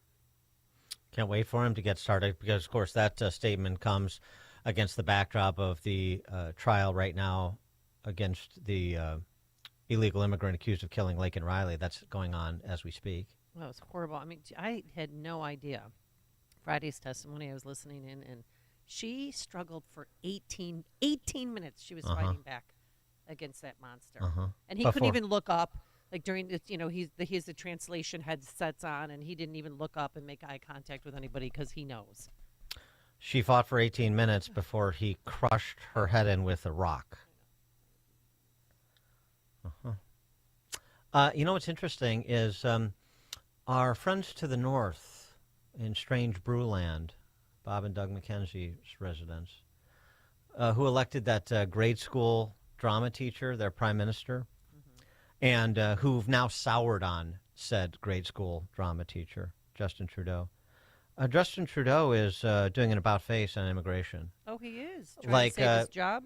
After, trying to save his party's viability at present, with Polyev in the offing. That'd be another part of this counter-revolution if we get Polyev in Canada. But of all of the haranguing and demonizing of people opposed to open borders over the period of his term, just like the left has done in this country. And now Justin Trudeau is striking a incredibly more conciliatory note. Isn't this interesting? Immigration. Let's talk about it. In the last 2 years, our population has grown really fast, like baby boom fast. And increasingly, bad actors like fake colleges and big chain corporations have been exploiting our immigration system for their own interests. So we're doing something major. We're reducing the numbers of immigrants that will come to Canada for the next 3 years. Today, I'm going to let you in on what happened, where we made some mistakes, and why we're taking this big turn. He's so obnoxious. I mean, he's cutting it 20% over the next 3 years, and he's trying to pin this on, as you heard, big corporations and colleges and universities up in Canada, because of course he's not going to accept responsibility for the lawlessness he engendered. Just like we have a political ruling class in D.C. that won't accept responsibility for the lawlessness they engendered. And I think people in Chicago are waking up because they wanted to raise our property taxes in part to pay for people who are here illegally. Yeah. He needs $300 million. He needs $300 million for this. He needs for that. There's a little bit of caterwauling, but I wouldn't characterize what's going on as the people of Chicago generally waking up. For more on all of this, we're pleased to be joined by Tom Weitzel, retired chief of police, village of Riverside. Tom, thanks for joining us again. Appreciate it. Hey, good morning, Dane and Amy. So we have this curious case of the disconnect between federal law enforcement, as you heard from Tom Homan, and state and local law enforcement in the sanctuary state and county of Illinois and Cook. So, if you were still on the job as a suburban police chief, how would you navigate this when Tom Homan and company come knocking for assistance, but you're the police chief in a village that is in a sanctuary state? Yeah, it would be really tricky because, Illinois being the sanctuary state, we're basically, law enforcement is told not to cooperate with the federal government, especially ICE. So, and they take away your funding if you do cooperate with them. And I'm talking about grant funding, both state grant funding and federal funding. And I can tell you without a doubt that if you just took the suburbs, most of the suburban politicians would tell their police chiefs, do not cooperate with ICE, no matter what it is. I mean, it could be somebody that has a detainer for homicide, and they don't consider it a warrant. They're going to direct you. And if you violate that, I can tell you that your political organization, whether that's a village president, a mayor, city council, they're going to try to remove you. So, the police chiefs are in this position like they've worked their whole career to get up the ladder in most cases, and now you have to decide whether you're going to go against what the politicians tell you because it's a really egregious situation, or you're going to toe the line. Me personally, I would fall on the side of law enforcement. I was fortunate to have a good city council and a good city manager. Stuff. I think they would support that. But I certainly wouldn't, just roll over. But you won't find a lot of police chiefs doing that because they don't want to give up the position they have. Let's be honest about it. They don't want to give up their future pensions. They just don't when you're given that directive. But here's the opportunity, it seems to me, and if we had some sort of organized opposition party, maybe they could direct this.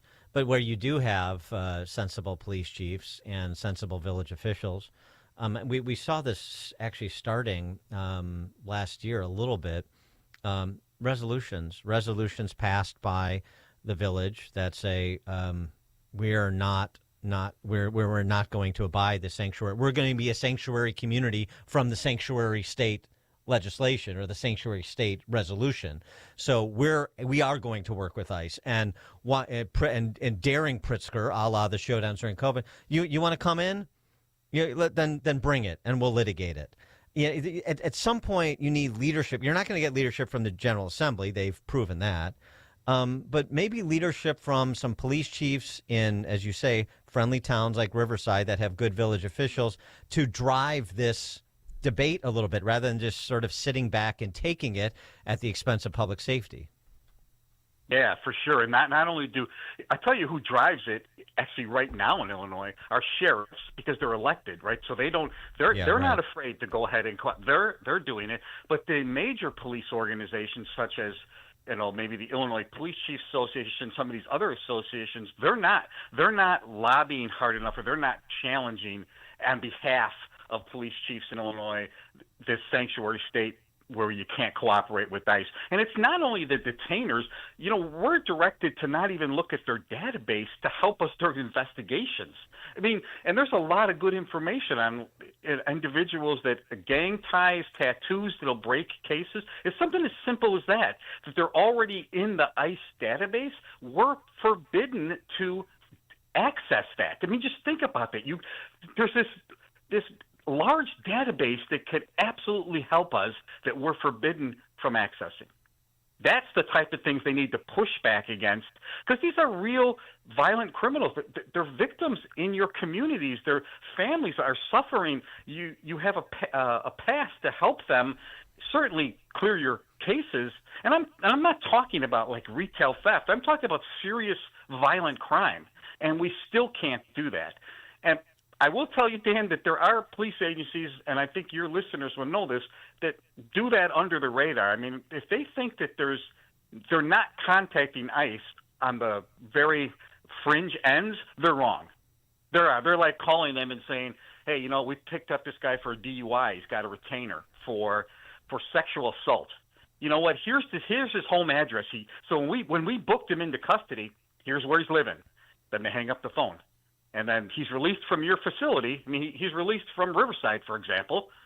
But ICE will go based on the address given by us during the booking process. And maybe that's not, people don't think that's the right thing to do, but there is some of that going on, I will tell you for sure. Well, no, I think it is the right thing to do. Yeah, sorry for interrupting. How many departments do you think are doing that in Illinois?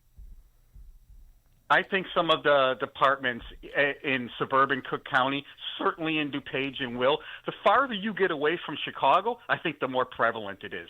Yeah, but I mean, this idea that, you're passing notes at recess, you have to have like whistleblowers effectively in uniform because of the asinine posture that the state and Cook County and some of these other counties, frankly, have taken too.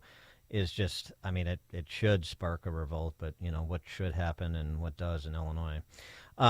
Big other news, though. Of course, we can't focus too much on public safety, and we zero in on BLM Brandon, and we zero in on Kim Fox and what's happening in Chicago and to some extent Cook County. But let's not forget the provider of the Safety Act, the Pritzker Purge Law, the eponymous Pritzker Purge Law. Governor Pritzker. His focus this week, it's Transgender Awareness Week. I want you to know that I see you and have your back as governor. Illinois has enshrined protections for gender-affirming care to meet this moment. Because of that, you will always have a home here. I don't think there was going to be any resettlement of trans people from Illinois to other states. So I really have no idea what he's talking about. But this is what you get from the political leadership in the state. What has Governor Pritzker been obsessing about since Trump's election? Mandatory prayer in school, which nobody's proposed. Abortion tourism, which nobody's proposed stopping. And providing sex change surgeries in Illinois, which which at least for adults is not really in controversy. I mean, it's just I don't know how you and your colleagues in law enforcement view this guy, but I mean he is, to me, he is even worse than BLM Brandon or Lori Lightfoot before him or Kim Foxx. I mean, this is somebody who is cravenly. He's not an ideologue the way that BLM Brandon is. He's not an apparatchik, not a red. He is cravenly, cynically playing these silly cultural war games to direct attention away from the disintegration of the state, starting with public safety. Yeah, when I saw that statement that we have your back, I thought to myself, wow, he's never said that about law enforcement. Yeah, right. Like, why not a public statement like that? Like, we have your back. That would go a long way. But the reality is he doesn't, and that's the truth, and he's demonstrated that. So that was my response, is like, do you have law enforcement's back? Do you have our, do you allow us to do our job? Can you fund us better? Could you give us some leadership in that public safety arena? And he hasn't done that, and I think that's well documented. I don't think you'll find too many law enforcement officers that support his administration because they haven't supported police. And that's one reason I was asked recently is, why do cops support Trump? And I said, it's really simple. Like, all my kids are police officers. They support Trump because he supports police and he backs up police and he publicly states that. And if we had a governor that would do that, I think you would start to see law enforcement like maybe turn the corner as far as our political leaders. Like, okay, well, they do have our back. They do have programs that'll help us, and they're not all interested in just giving us consent decrees to put on our departments for the next 20 years because of one mistake along the way or something like that. They smear the whole profession. They smear the whole department. And that's the way it's looked at by law enforcement. Well, they're looking at it with clear eyes because that's exactly what's happening. That's why it's looked at that way, as you know. Tom Weitzel, retired chief of police, Village of Riverside. Tom, thanks as always. Appreciate it. Thank you. Have a good morning. You too, and he joined us on our turnkey.pro answer line. There's only one radio show in Chicago talking about today's biggest stories and telling you what they really mean. That show is this one, Chicago's Morning Answer on AM 560, The Answer. I love giving jewelry as a gift. Roland's Jewelers is the perfect place for that magical holiday gift. Hi, it's Mike Gallagher. Roland's Jewelers is the absolute perfect place for the magical holiday gift for someone you love. Buying jewelry is about trust. Roland's is the jeweler I trust. I'm a customer, and I'm always amazed by their 5-star Google reviews, so many of them. But why not? They're the best. They're family-owned. Hey, getting engaged? Roland's has a large selection of mined and lab-grown diamonds at great prices. Choose from beautifully crafted engagement rings from designer Simon G.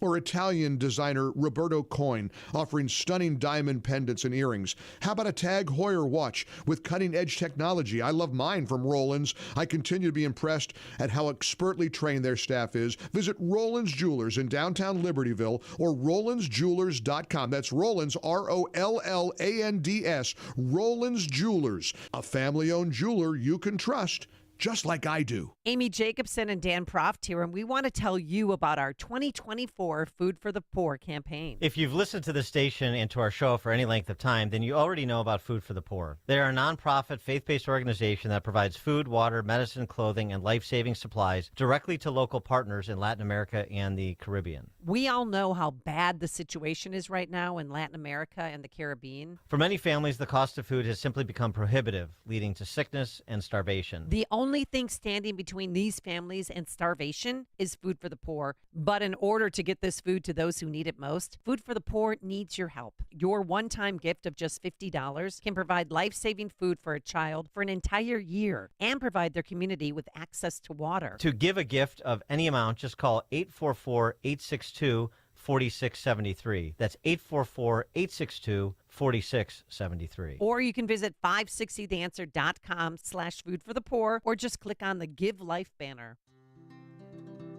Balance of Nature's fruits and veggies supplements, changing the world one life at a time. Maybe if I'm going on a long hike, several hours, I like to bring some Balance of Nature. That's some good stuff, I'll tell you. I've always was taught to eat very healthy growing up. My family was Italian and Greek. We had vegetables and fruits all the time growing up. I feel wonderful. I feel terrific.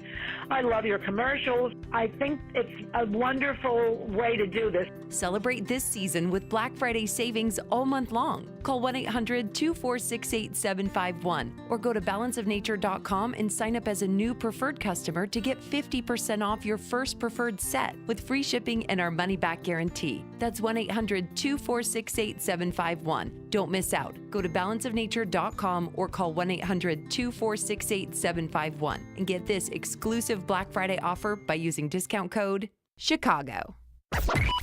AM 560, The Answer.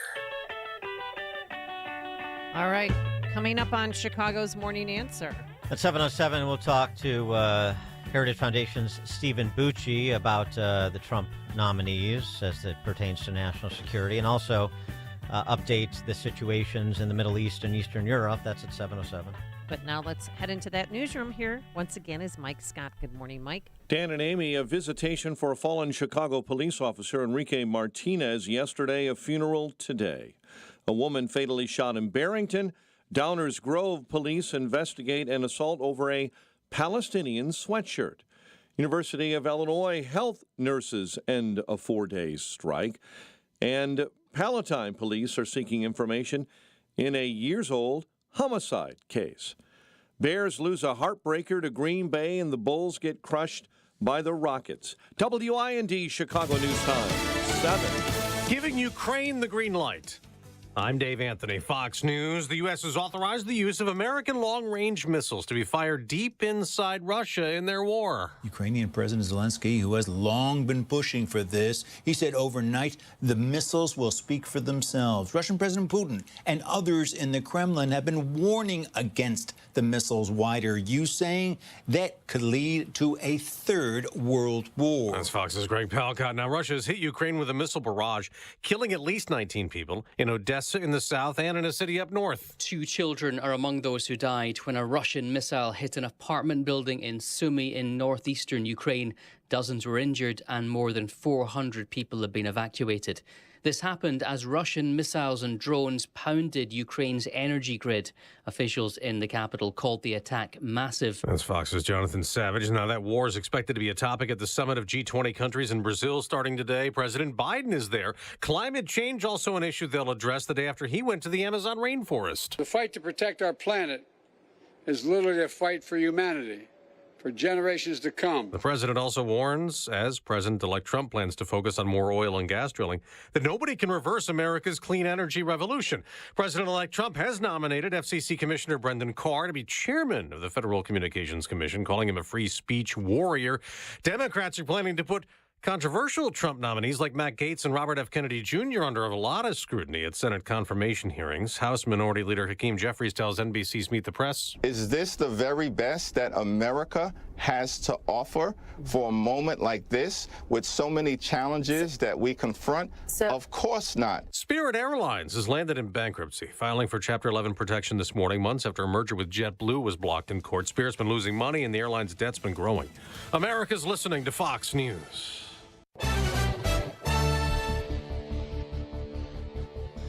48 degrees, cloudy skies, and a dense fog advisory is up for Chicago and many portions of our listening area. At 7:02, heartbreak on the lakefront.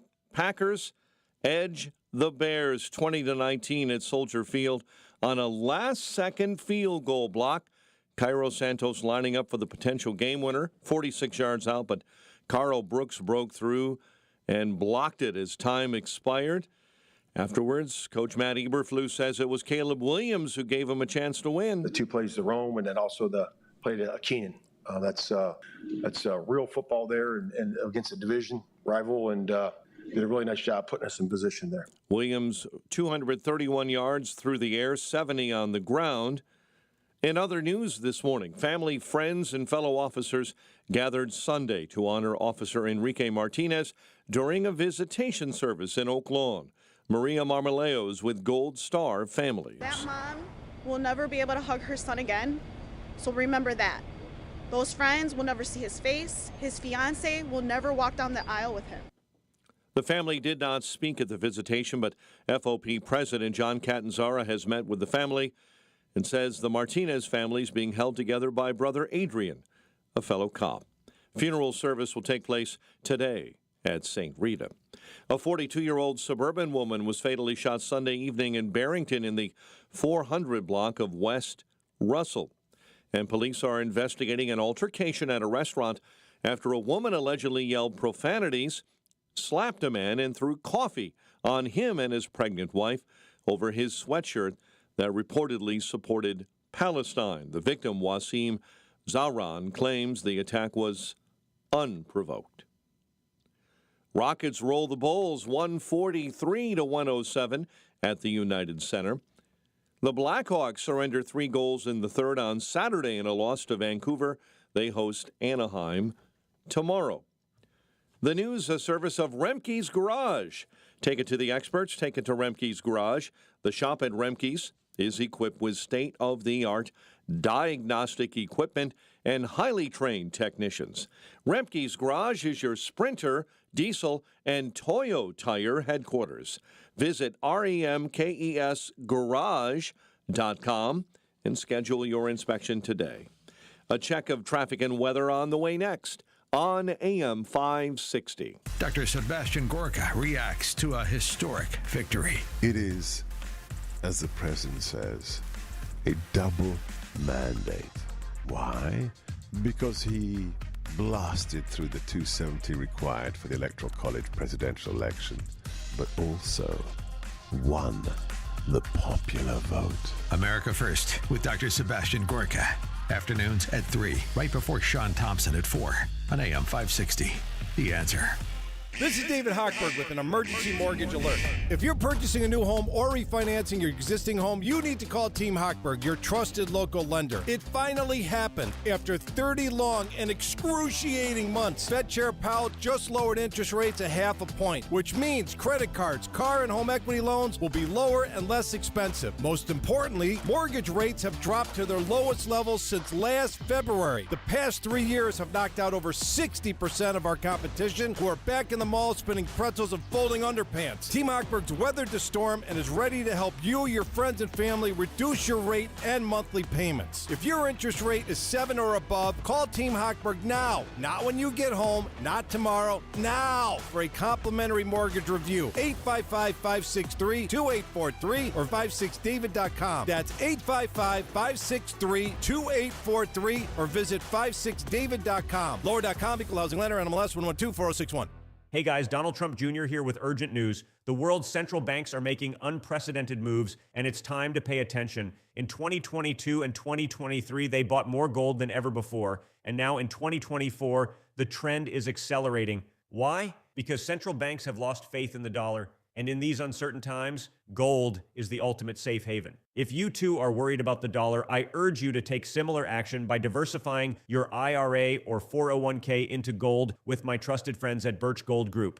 To see how it works, get your free info kit on gold IRAs by texting the word PROTECT to 989898. I trust Birch Gold. They provide an easy process to roll over your 401k or IRA into gold without losing your tax advantaged status. So text PROTECT to 989898. That's PROTECT to the number 989898 to get your free info kit on gold IRAs from Birch Gold. Message and data rates may apply. If you're self-employed and purchase your own health insurance, I have some great news. From now until January 15th, the health insurance exchanges are open again. And even if you've never qualified for a health insurance subsidy before, you most likely will now. The American Rescue Plan expanded subsidy eligibility to millions of Americans who have never qualified before, even to those with high income levels. And this year, you can purchase a PPO policy, which includes access to Northwestern Medical Group. Employers who provide small group coverage also have new options, and so do seniors looking for Medicare supplement coverage. Call me. I can help. If you're tired of calling a bureaucrat at an 800 number to help you navigate Obamacare, then you need a local expert on your side. C. Stephen Tucker from healthinsurancementors.com is someone I know and trust. He's a 30-year licensed broker who's been educating our listeners for more than 10 years. Steve, how can our listeners get in touch with you? Thanks, Dan. They can visit healthinsurancementors.com or call me directly at 630-674-1551. 630-674-1551. 7:08. Let's get an update on the roads in our Team Hochberg Traffic Center. And this update, a service of Del Bacchio, Marchetti Group of Ad Properties, Christie's International Real Estate with over $800 million in sales. You'll get the most value for your home. 708-828-0000, 708-828-0000. Kennedy inbound 1 hour this morning. O'Hare into the Burns Circle interchange. Eisenhower in 45, 390 into the old post office. Dan Ryan, not too bad this morning. 23, 95th into the Circle. Accident on 294, the Tri-State northbound between 75th and Ogden. Chicago's Morning Answer with Dan and Amy continues next. Now, your official Chicagoland weather forecast with Steve Williams. Some areas of morning fog, otherwise cloudy and mild. Breezy day, periods of rain, high 59. Evening shower in spots, otherwise rain late tonight, low 57. Morning rain tomorrow, otherwise cloudy, the high 62. I'm Steve Williams on AM 560, The Answer. Clouds, fog, 51 at O'Hare, but 36 this morning in Waukegan, 44 in Wheeling. Your next news update is at 7:30. Chicago's Morning Answer continues next on AM 560, The Answer. Now, from the Signature Bank Studios, this is Chicago's Morning Answer with Dan Proft and Amy Jacobson on AM 560, The Answer.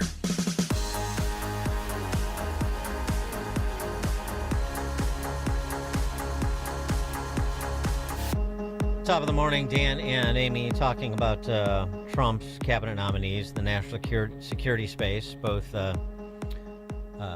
Pete Hegseth and Tulsi Gabbard are receiving the full demonization from the left, as you would expect.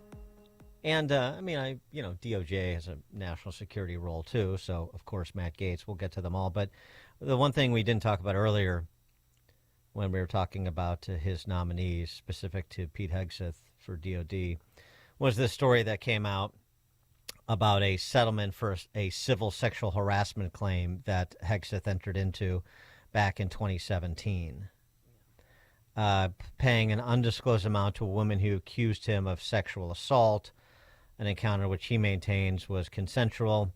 His lawyer saying basically he was totally innocent. He did nothing wrong. We went through mediation and ultimately settled for far less than what she wanted, and that should have completely buried it. Well, nothing stays buried when you're a nominee for Secretary of Defense or any other cabinet post for that matter. Yeah, the accuser's identity has been kept confidential, and according to Pete's attorney, she was the aggressor, and she went to police days after the incident happened. Event occurred at a California Federation of Republican Women conference, staying at this hotel. He gives a speech. He had way too many drinks, and according to the video surveillance and eyewitness testimony, this woman who was sober took advantage of him, and she was the aggressor. She took him by the arm and led him to his room, and so on and so forth. But so this he said, she said incident, and the lawyer, Hegseth's lawyer, also said, this was during the height of the Me Too movement, and so he knew if the allegation became public, he would get bounced from Fox, so he chose the path of least resistance, and that was the explanation for not fighting the claim. And I'm sure she knew that, too. That's why she did it. Conjecture on my part, but women can be evil. This just in. You don't have to persuade me. Tell me, sister. On more substantive matters, I mean, that relate to the actual functioning of these national security agencies. Susan Crabtree over at RealClearPolitics.com has more great reporting on the Secret Service. Secret Service is investigating an agent who has been accused of having Antifa and anarchist ties, who allegedly lashed out at Trump as someone with, quote, Nazi-ass policies, unquote, and called his supporters, quote, chodes and, quote, neo-Nazis in several social media posts, which, of course, have now been deleted. But this guy has been deleted. This guy has been identified. His duties have been modified, we're told by the Secret Service spokeshuman, Anthony Guglielmi. And there's an investigation ongoing. Of course, his comments don't reflect the values of Secret Service and blah, blah, blah. But is it any wonder, with this going on at these sensitive agencies, that Trump is nominating blunt instruments to deal with changing the culture in these agencies that have been beset by basically leftist political operatives masquerading as Secret Service agents or FBI agents or DOJ prosecutors? Is it any wonder? For more on all this, we're pleased to be joined by Stephen Bucci. Stephen Bucci served America for 3 decades as an Army Special Forces officer and top Pentagon official.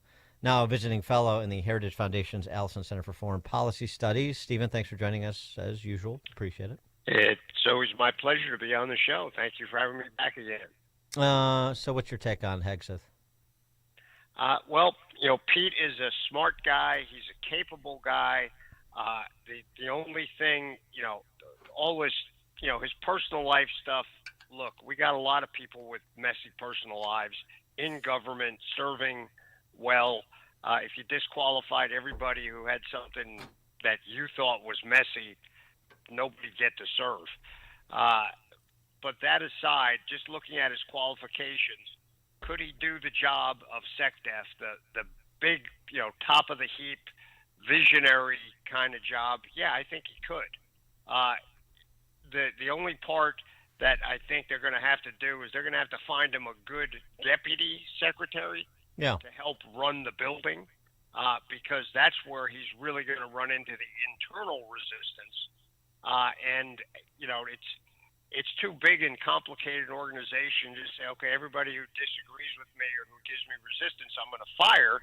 Sometimes the disagreement or the resistance is not rebellion. It's, hey, boss, you need to consider these other things. So if he can find a good, experienced person that isn't tainted in the way we're referring to here to be the deputy, I think he'll probably be in pretty good shape.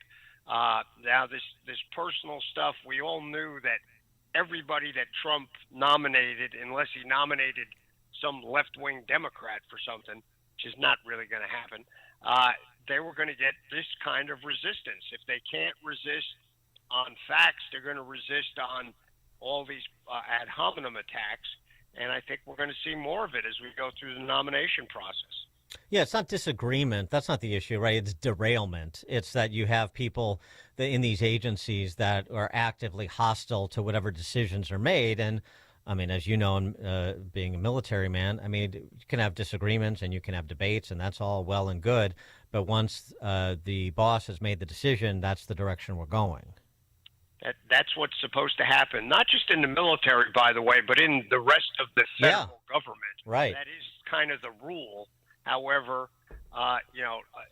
since 8 years of Obama, which has soaked all of the civil servants and everybody else in the direction Obama thought all this should go, both ideologically as well as factually, then when Trump came in the first time, he did not understand the personnel system, and he thought as soon as he got in there, all those civil servants would say, okay, Obama's gone, Trump's in, let's salute Trump and do what he tells us to do.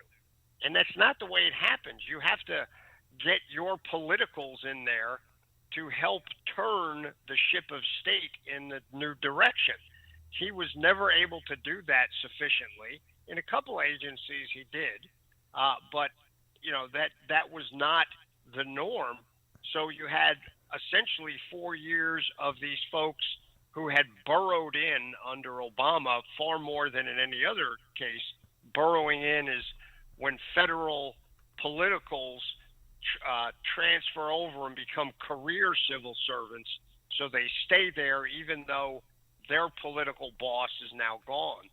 And that happened under Obama in much greater numbers than the norm. There's usually some, but this was over the top. They worked against Trump. The civil servants, even the career ones, never changed their allegiance. They stayed in place. And then you had Biden come in for another 4 years, which made it even worse.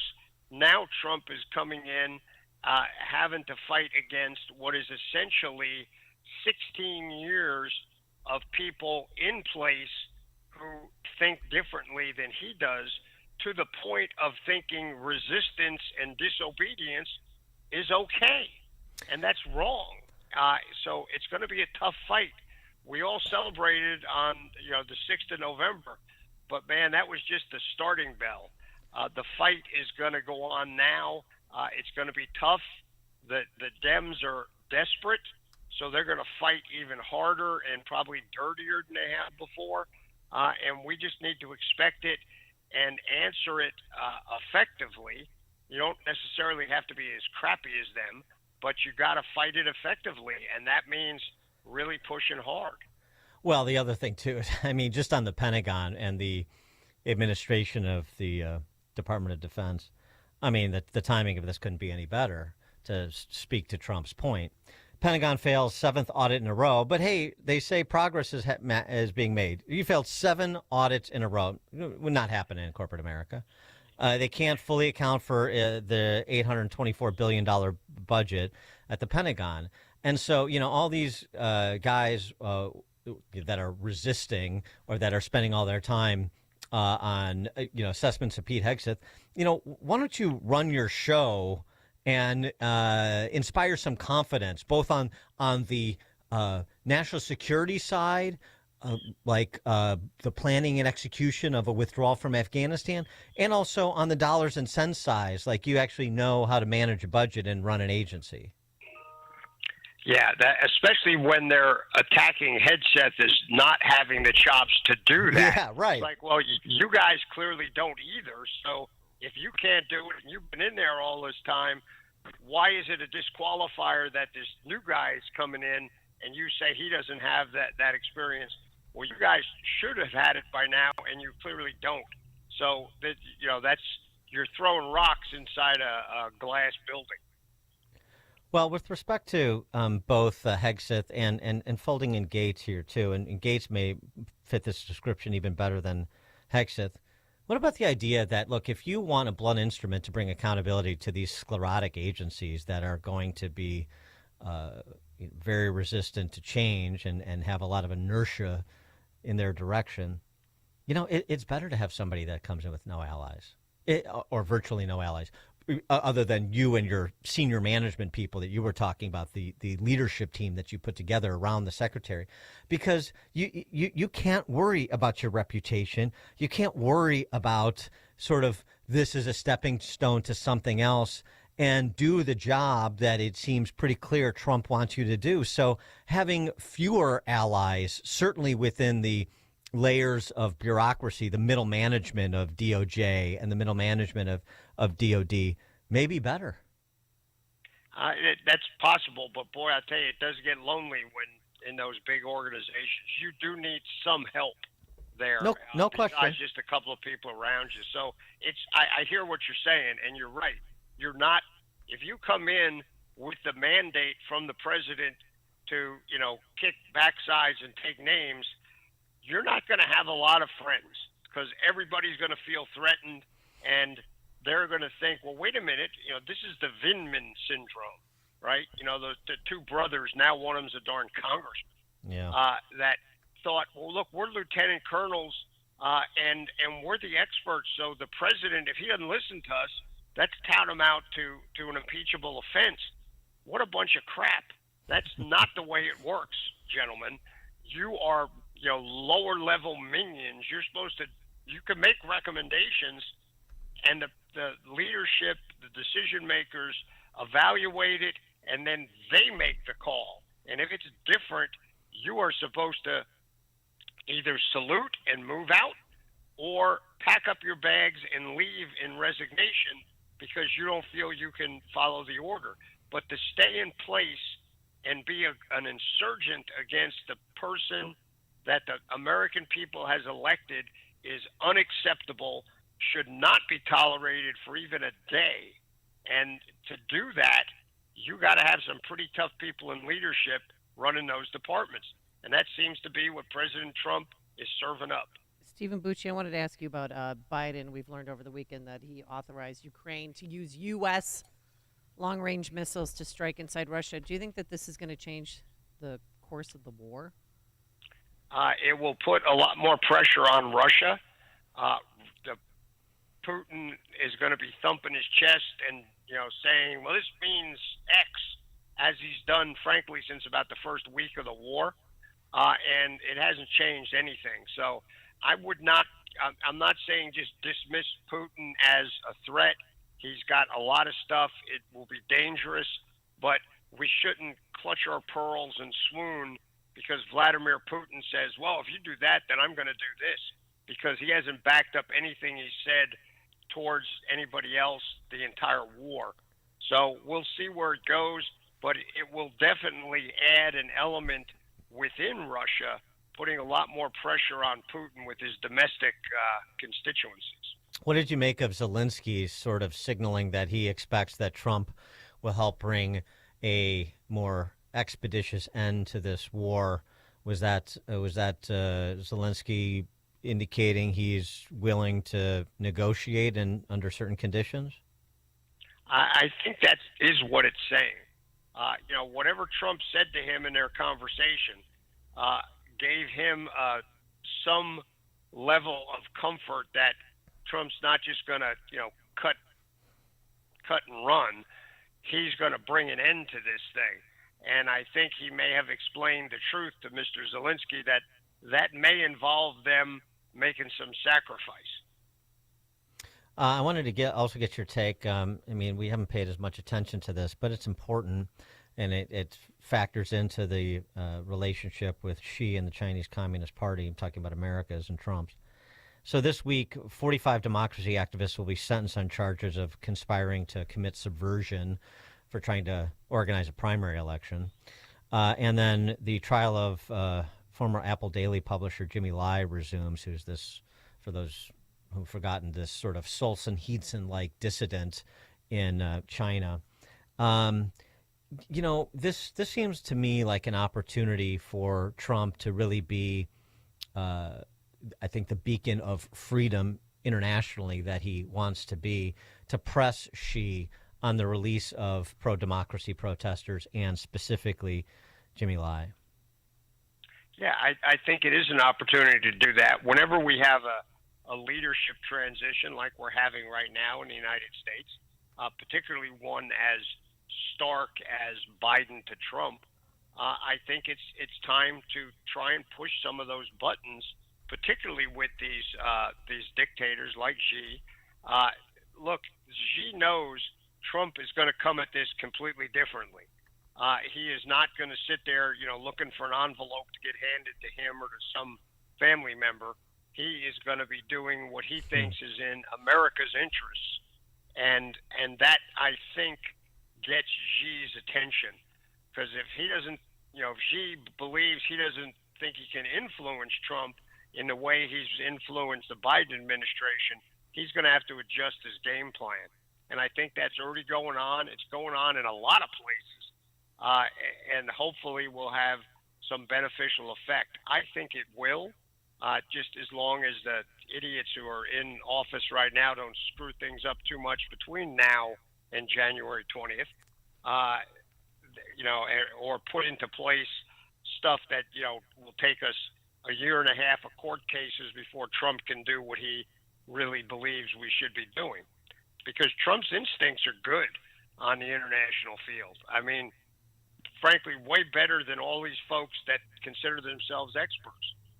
And before we let you go, too, I did want to fold in Tulsi Gabbard because she's under renewed attack as a Russian/Syrian asset, something that even Bernie Sanders rejected when she was characterized that way in 2019 when she was running for president.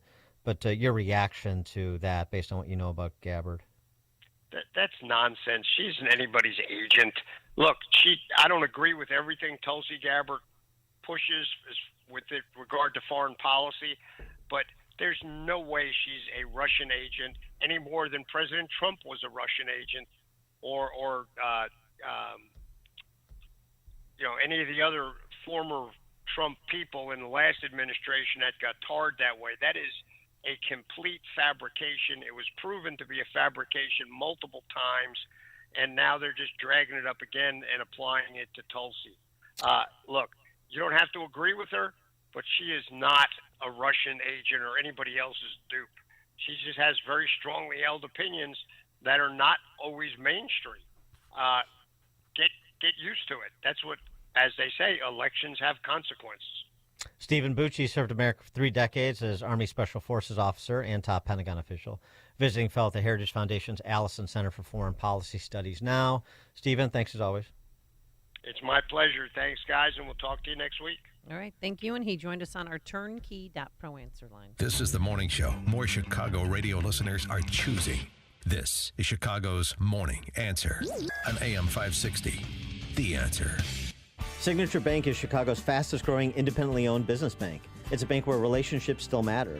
Signature Bank knows your name and your story. I'm Dan Proft, and I know this because Signature Bank is my business bank. I'm Jim Durkin, founding partner of the Martech Group, a global market research firm based in Chicago since 1985 and a longtime customer of Signature Bank. When our business moved to our current Loop location, I recall seeing Mick O'Rourke and his 2 business partners, Brian Duncan and Kevin Vestuga, laying the foundation for Signature Bank. When Signature opened its doors in 2006, I was proud to move our accounts there and become a shareholder. Being in the consulting business, the Martech Group has a keen understanding of the value of relationships, trust, and attentiveness. Whether dealing with our U.S. practice or our international operations, Signature Bank is always there when we need them. That's why the Martech Group is proud to have Signature Bank as a valued business partner. Signature Bank is looking for their next success story. To learn more about turning your business vision into reality, visit signaturebank.bank. Signature Bank, helping local businesses succeed. Member FDIC, Equal Housing Lender. All right, once again, our Food for the Poor campaign is underway as we help to provide life-saving food to children in Latin America and the Caribbean. During this season of economic decline and unemployment and rising food costs, thank you, Biden administration, millions of children and their families are suffering. They simply don't know where their next meal will come from. This can lead to sickness, disease, and ultimately starvation. Yeah, it's even worse than Biden in these developing countries, as you know, which is why we're partnering again, as we have for many years, with Food for the Poor, a faith-based nonprofit relief organization that works directly with their partners on the ground in Latin America and the Caribbean to operate feeding centers. This relationship ensures that the money we raise during this campaign is used efficiently to get food to the children who need it most, and Food for the Poor is efficient.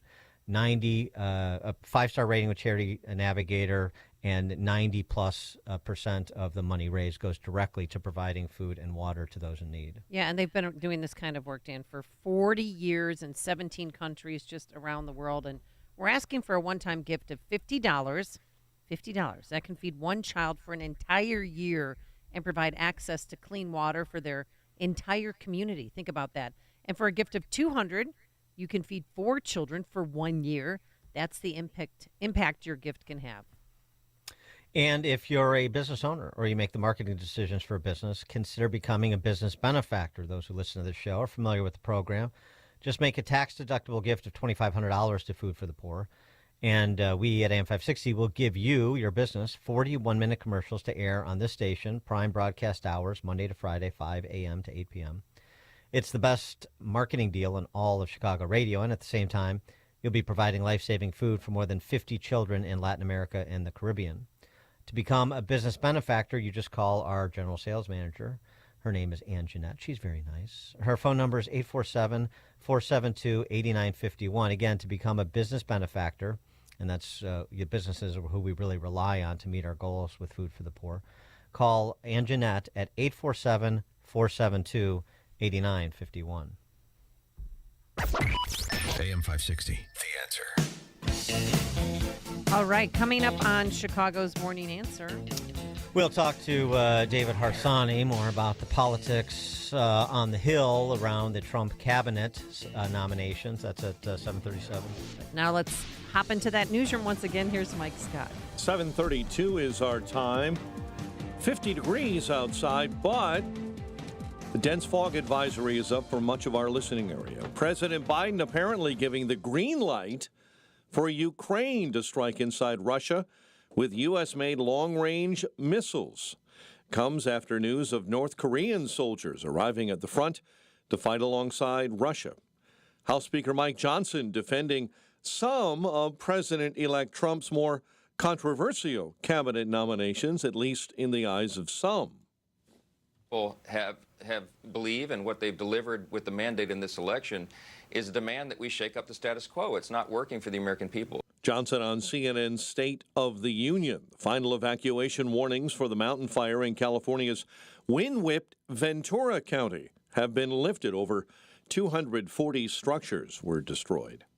Spirit Airlines filing for bankruptcy. The budget carrier announcing this morning it does have a deal with bondholders for $300 million in financing to help it through bankruptcy. It hopes to exit in 2025. Heartbreak on the lakefront. Packers edge the Bears 2019 at Soldier Field on a last-second field goal block. In other news this morning, family, friends, and fellow officers gathering to honor Officer Enrique Martinez during visitation in Oak Lawn. Maria Marmoleo is with Gold Star families. That mom will never be able to hug her son again, so remember that. Those friends will never see his face. His fiance will never walk down the aisle with him. The family did not speak at the visitation, but FOP President John Catanzara has met with the family and says the Martinez family today is being held together by brother Adrian, a fellow cop. Funeral service takes place today at St. Rita. A 42-year-old suburban woman fatally shot Sunday evening in Barrington in the 400 block of West Russell around 5:45. Barrington police and the major case team are investigating. Rockets beat the Bulls 143-107 at the United Center last night. The News is a service of In Grace with Pastor Jim Scudder Jr.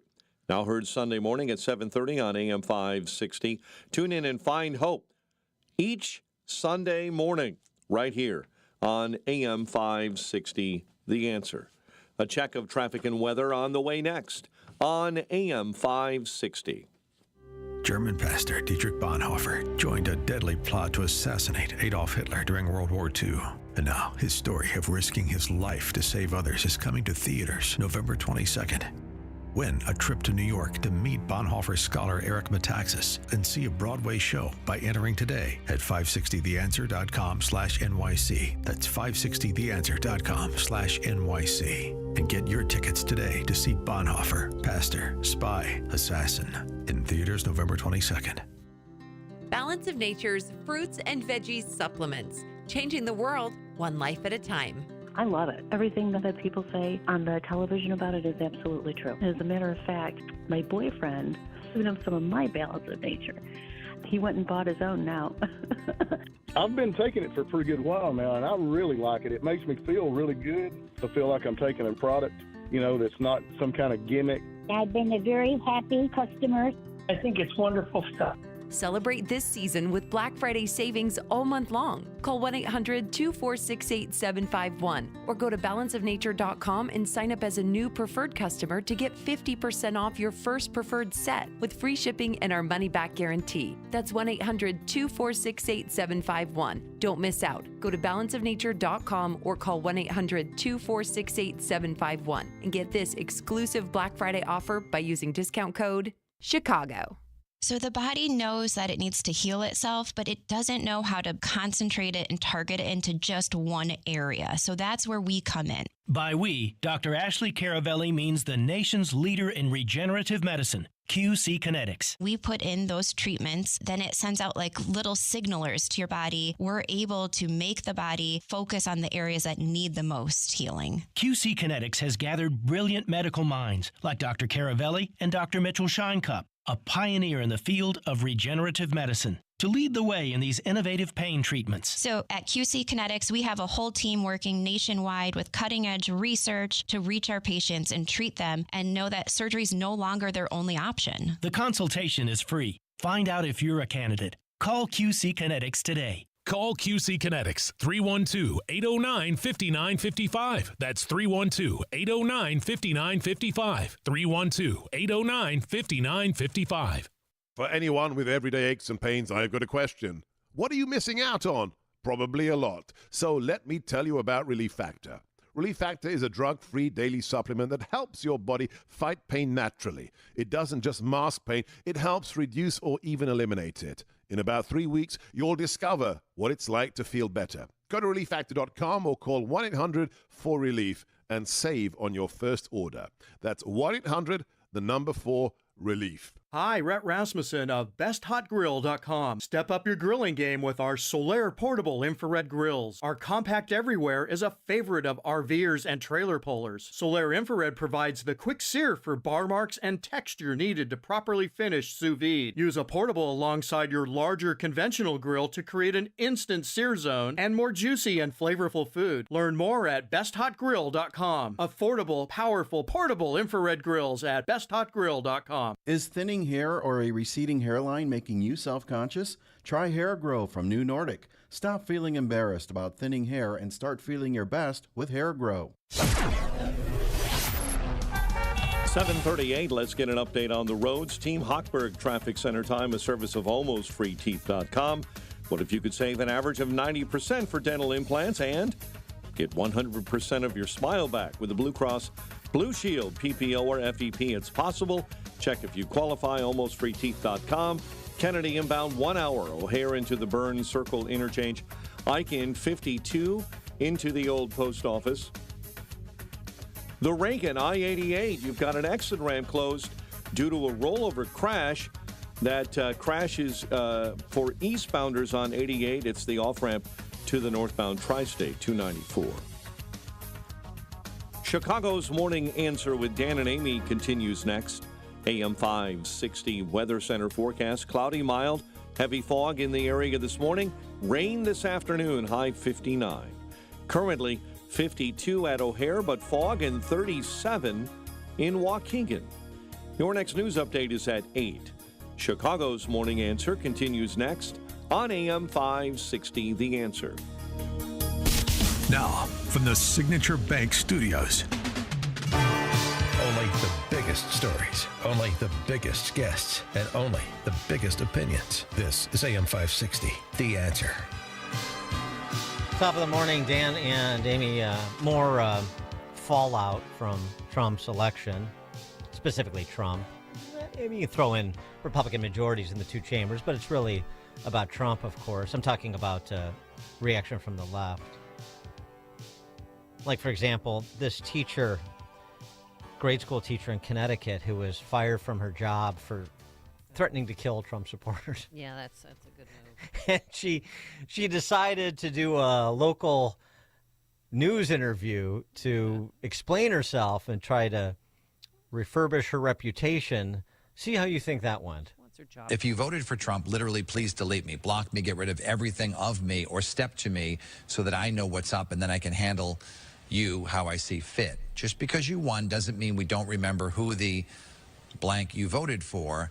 You're not in the clear. Please, please don't test your gangster on me because you will end on a stretcher, gone forever. What does that mean exactly? Yeah, so it that sounds like a threat. It sounds very extreme. And again, I was in a moment of high emotions and I shouldn't have ever posted the video.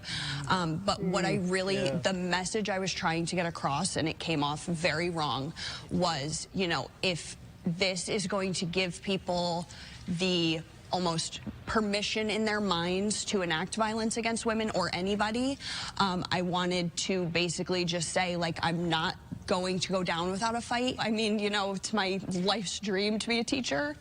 I consider those kids my kids because I don't have any of my own. And they fill that for me. And it's so fulfilling. It's so rewarding. And I know that what people see right now, I don't look like that person, but I truly would do anything to help any child and any family in need. just because you won doesn't mean we don't remember who the you voted for. Yeah, and then the actual video.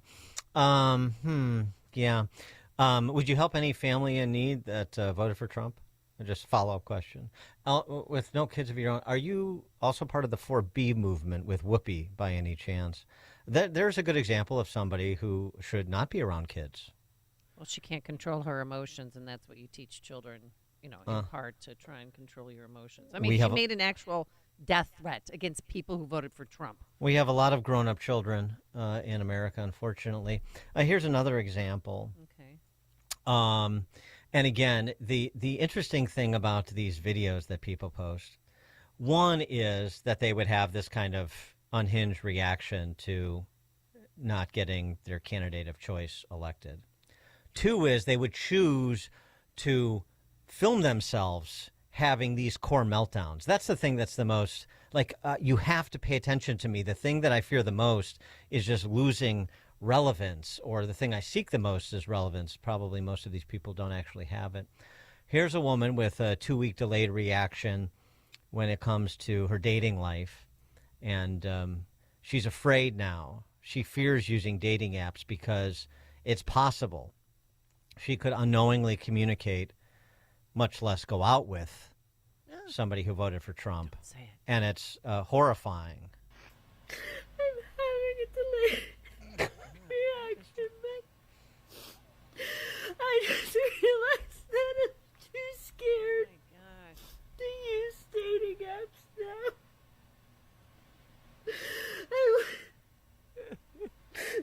I want to go on it, and I just, every message and every profile just makes me think that it could be somebody like, Oh my gosh. Put her out of her misery. that's emboldened by Trump. And the profile was so normal that I would never know.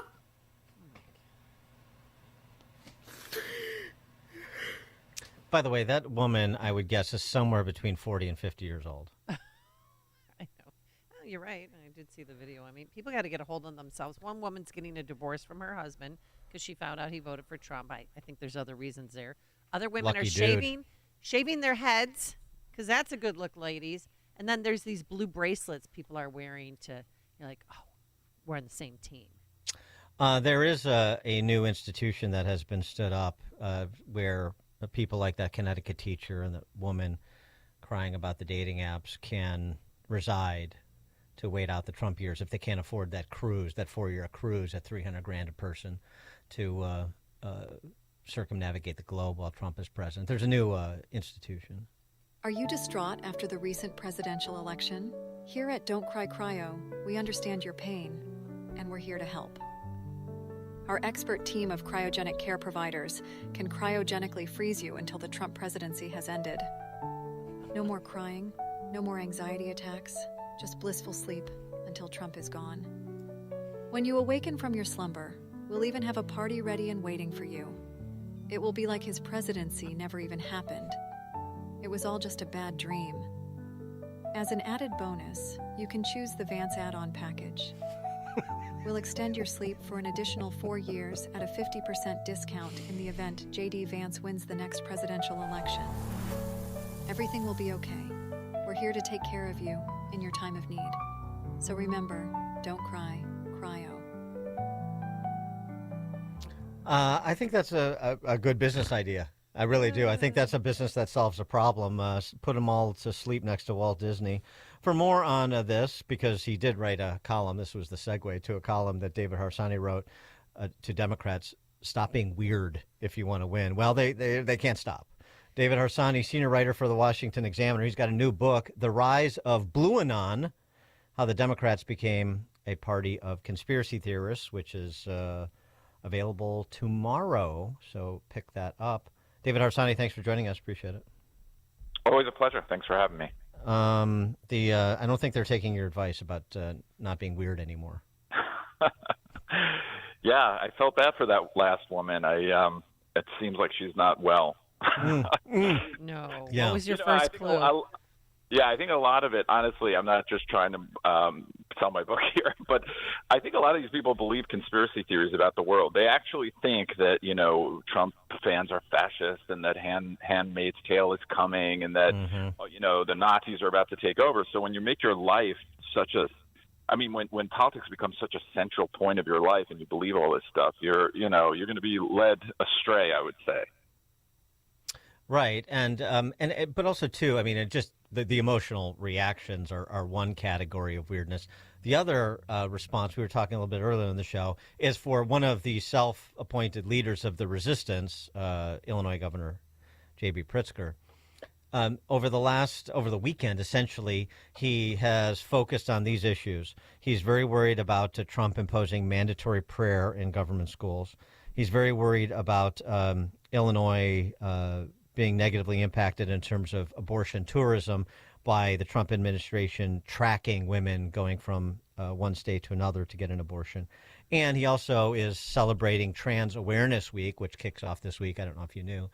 And he's making sure everyone knows that gender-affirming care will continue unabated in Illinois. So, that is the takeaway that J.B. Pritzker, for one, and he's not alone, had from November 5th.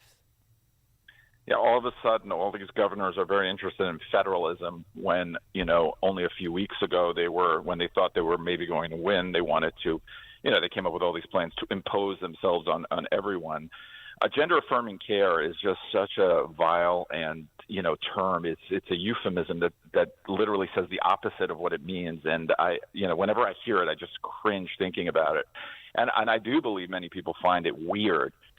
Listen, I don't think anyone should be, people should be able to live their lives when they're adults in any way they please, as long as they're not hurting other people. But we're talking about children here, and I think a lot of Americans find that really vile and weird. And also just off topic, right? This was an election where I'm very concerned about my economic vitality, my ability to get by, and also I'm concerned about public safety, depending on where I'm at, because of open borders or because of open borders plus Soros prosecutors if I'm in a major metropolitan area. And there's just no response on those topics. There continues to be none. Yeah. I don't know if this is a unique theory, but I view this election not really as Republicans winning, but just as a normie election where a lot of people who aren't very ideological, who have never been very ideological or partisan, voted for Donald Trump because there are certain things like the economy, like the border. They don't like to see anarchy in their cities with illegal immigration and so on, who decided, or they don't want to hear about Trans Awareness Week all the time and have all this social science quackery shoved down their throats. So I feel like a lot of those people went for Trump and Republicans, and they want some kind of normalcy to return to the country. I'm sorry, go ahead. Well, in your book, you talk about, that Democrats have not accepted the results of a presidential loss in decades, that they're the original election deniers. That makes me think of Stacey Abrams, who still has not conceded the gubernatorial race in Georgia. And Hillary Clinton, it took her a long time. Do you think they're ever going to accept the results of this election? Yeah, just quickly to go back to 2000, Al Gore never really accepted it. In 2004, we forget now, but most Democrats were talking about Diebold machines in Ohio and saying it wasn't right. And then 2016, almost every Democrat said that it was not a legitimate election at some point. So, yeah, I think this victory was, in a sense, too big to come up with a conspiracy theory very quickly. I think the closer the election is, the more likely it is that you have that kind of thing. And so far, I have seen some of it, but it's not really, been, none of the top Democrats have really been very conspiratorial yet. It could change, but I think that they've come to terms with Trump winning because it was such a widespread victory in the country. But where they can, they're still counting. Where they can make impact on the margins, they're still counting in places like Pennsylvania and California with respect to some outstanding congressional races. Yeah, in Pennsylvania, that's just mind-boggling. It's not mind-boggling, actually. It's just they're ignoring the Supreme Court, and they're just doing whatever they feel like. I don't think that's going to help them in the long run. I do think most Americans, again, the normie American doesn't think it's weird that someone should show an ID when they vote in it, and they do think it's weird that people are still counting a week after the election or weeks after the election. Right, but to your point about this isn't going to serve them well. All it does is provide more impetus for House and Senate Republicans to do something at the federal level to at least provide some uniformity when it comes to how you administer elections if you're going to manipulate the outcomes in federal elections. So, things like voter ID and the duration of early voting, and, those sorts of things that have been discussed. This is going to provide them the perfect backdrop to advance that flag. Yeah. Always makes me nervous when you have any kind of federal oversight of elections, because in the end, the left knows how to take over these agencies, and then they will undermine Florida or undermine a state that does it right. But yeah, you're right about the impetus for sure. David Harsanyi, senior writer for the Washington Examiner, his new book, The Rise of Blue Anon, How the Democrats Became a Party of Conspiracy Theorists, which is available tomorrow. So pick it up. David, thanks as always. Appreciate it. Thanks, guys. Thank you, and good luck with the book. And he joined us on our turnkey.pro answer line. This is Chicago's Morning Answer. Your show keeps me alive during the week. There's nobody I'd rather listen to between 5 and 9 in the morning than you guys. On AM 560, The Answer. Hi, I'm Ken Mariotti, owner of Woodland Windows and Doors, a third-generation family-owned business since 1969. We know you're bombarded by choices when shopping for new windows or doors, so we're inviting you to experience the Woodland difference. For decades, we have been transforming living spaces with Marvin Windows, a fifth-generation family business. Marvin replacement windows have been known to increase the warmth of your cold rooms by 10 degrees. Think about that, 10 degrees warmer. When you welcome Woodland into your home, you will get a product expert to transform your living spaces, full-time, dedicated professional installers that you can trust in your home, along with the best products like Marvin. These are the reasons we're proud of our 5-star reviews and family legacy. No gimmicks, no pressure, and upfront pricing are why Woodland Windows and Doors is your trusted window and door expert in Chicagoland. Visit woodlandwindows.com to book your free in-home expert consultation. That's woodlandwindows.com, or stop by our showroom at the corner of Lake and Geary in Roselle. All right, I have a good friend who has knee pain. It's consistent because she fell a few years ago, and life is not the same. Doing little every daily tasks are painful. She doesn't want to have surgery. Why? Well, she'll have to take vacation time to do it. But there is an alternative, because you deserve a life of comfort and ease with no surgery and no meds. Those only mask the pain. And if you're a good candidate for these new treatments, QC Kinetics can get you there, folks. We're talking about the nation's leader in regenerative cellular treatments for joint pain, led by Dr. Mitchell Shinecup. He's a pioneer in this technology that's giving people like you and my friend an option other than surgery. Folks, it's an all-natural approach that harnesses your own body's healing properties to treat the root cause of your pain or arthritic pain. Everybody's talking about this. QC Kinetics joint pain treatments are life-changing for so many. In fact, tens of thousands of satisfied patients, even elite athletes. They've been doing this for years, and there's more satisfied patients every day. Yes, you can have real, lasting relief from chronic joint pain without drugs, without surgery, without downtime. Learn all about it. Learn about all of your options at QC Kinetics. The consultation's free with Saturday appointments available. You have nothing to lose. It is free to find out more about this amazing process with regenerative cellular treatments. The number to call, 312-809-5955. That's 312-809-5955. QC Kinetics. Call 312-809-5955. Quick delivery service. What do you need delivered today? Hi, I'm trying to work through a last-minute to-do list for my boss. Can you deliver a hard drive to the Loop in Chicago? We can deliver that today. Okay, can you deliver 20 boxes to a client in Rockford? We can deliver that today. Can you deliver 12 pallets of tile to our customer in Naperville? We can deliver that today. Can you deliver a large envelope to Northbrook? We can deliver that today. Oh my gosh, I think my water just broke. Can you? We cannot deliver that. Quick Delivery Service delivers your package no matter the size. More than just a messenger service, Quick Delivery Service is a messenger and trucking service that can also provide scheduled routes for your daily delivery or your air shipment.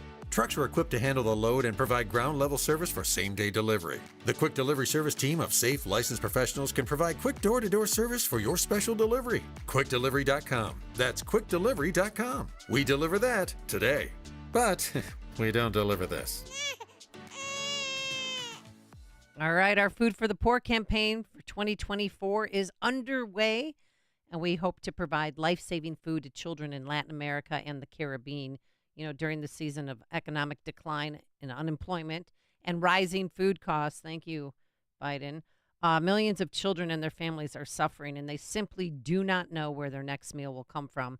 And this, of course, can lead to sickness, disease, and ultimately starvation. So we are here to help, and we need your help. We're asking for a gift of $50 or more, but with $50, you can feed one child for an entire year and provide access to clean water for their entire community. For a gift of $200, you could feed 4 children for 1 year. That's the impact your gift can have. Now, to make a gift of any amount, just call 844-862-4673. That's 844-862-4673, or visit 560theanswer.com/foodforthepoor. Now, if you own a business, please listen up. If you've thought about advertising, marketing, this is the time to do it. You can become what we call a business benefactor.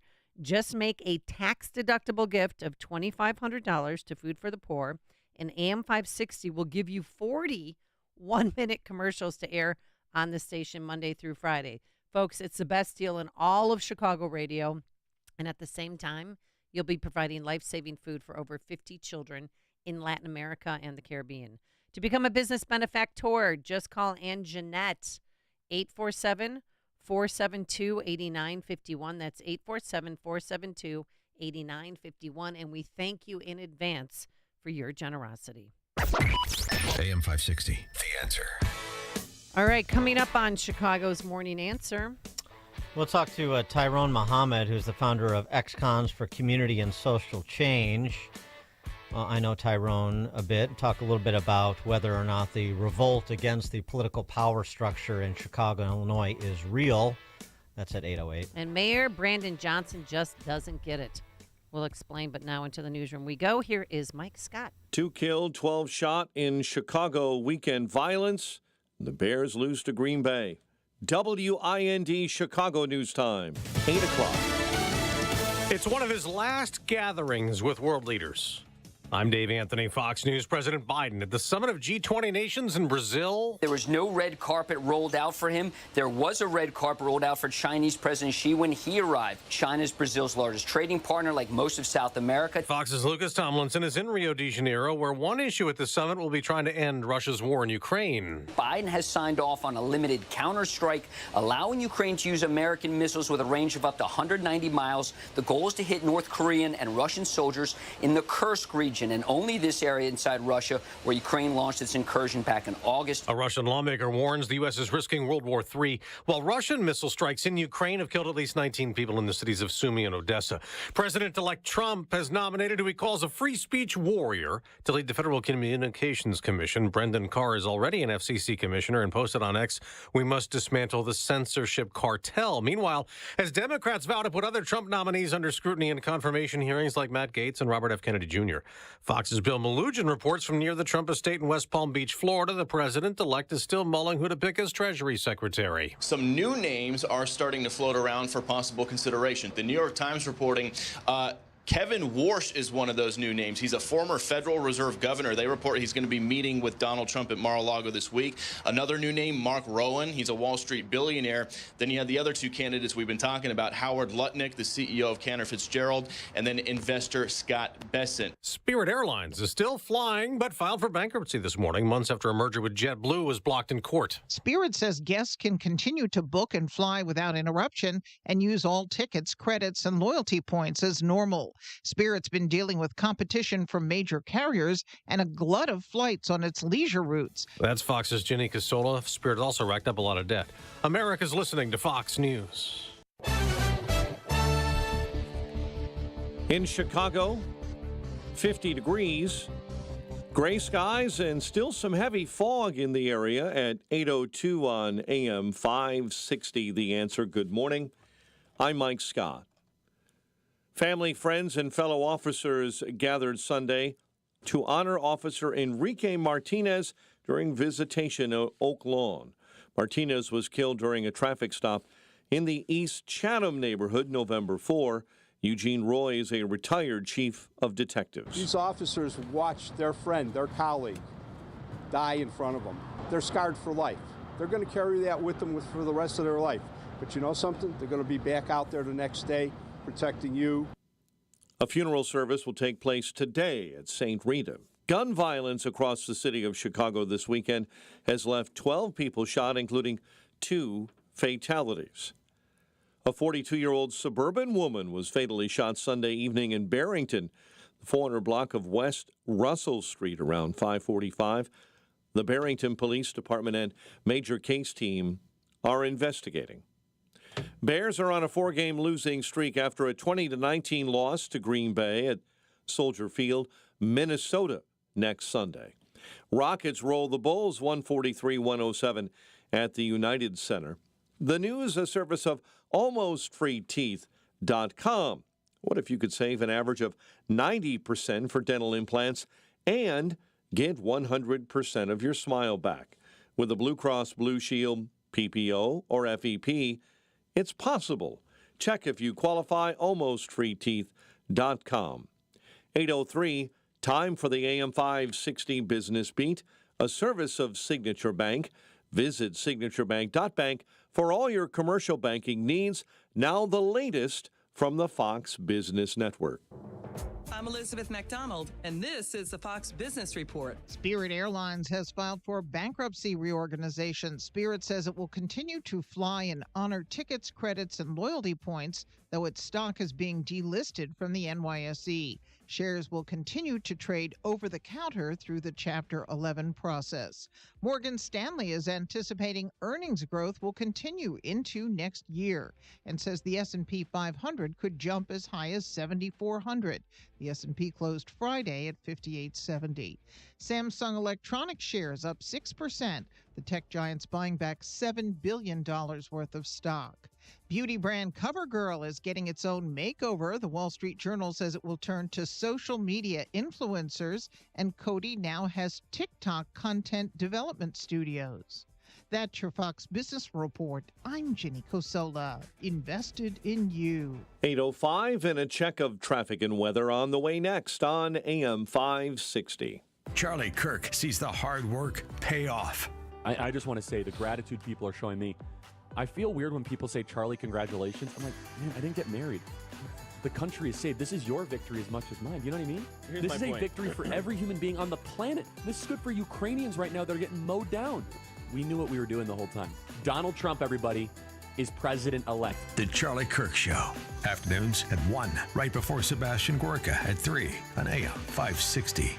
The Answer. Texting enrolls you into recurring automated text messages. Consent not required to purchase. Message and data rates may apply. Hey, Dan, how you doing? Haven't seen you around the gym for a while. Yeah, I've really fallen off. Since I turned 40, I just don't get the results I used to get. Could be lower testosterone. Lower T? Yeah, I went through it a while back. Once you hit 40, your body has less free testosterone. I got Nugenix Total T, and it's made a huge difference for me. I've seen that ad on TV. Is it for real? Oh, yeah. The key ingredient is something called Tesnor, which helps boost free and total testosterone levels to help you trim up and stay lean. And it's made a difference for you? Man, I feel like I'm in my 20s again. At work, in the gym, and in the bedroom. Are they still giving out complimentary bottles for people to try it for themselves? Yeah, you just need to send them a text. Text TAP to 321-321 right now for your complimentary bottle of Nugenix Total T, the #1 selling testosterone booster at GNC. Plus, text now and we'll include a bottle of Nugenix Thermo, our most powerful fat incinerator ever, to help you get back into shape fast. Absolutely free. Text TAP to 321-321. That's TAP to 321-321. I don't need to tell you how important a good night's sleep is, but like most people, sometimes you can't fall asleep or you wake up during the night. That's why I want to tell you about Z-Factor.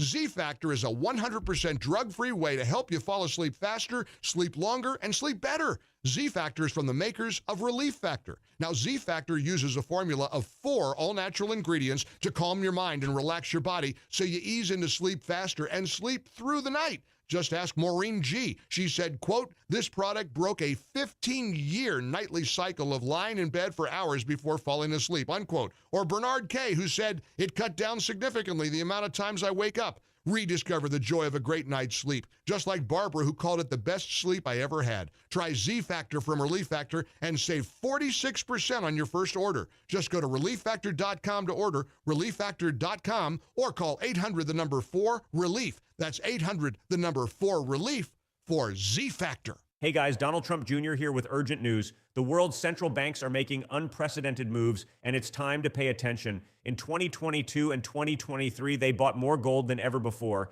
And now in 2024, the trend is accelerating. Why? Because central banks have lost faith in the dollar. And in these uncertain times, gold is the ultimate safe haven. If you too are worried about the dollar, I urge you to take similar action by diversifying your IRA or 401k into gold with my trusted friends at Birch Gold Group. To see how it works, get your free info kit on gold IRAs by texting the word PROTECT to 989898. I trust Birch Gold. They provide an easy process to roll over your 401k or IRA into gold without losing your tax-advantaged status. So text PROTECT to 989898. That's PROTECT to the number 989898 to get your free info kit on gold IRAs from Birch Gold. Message and data rates may apply.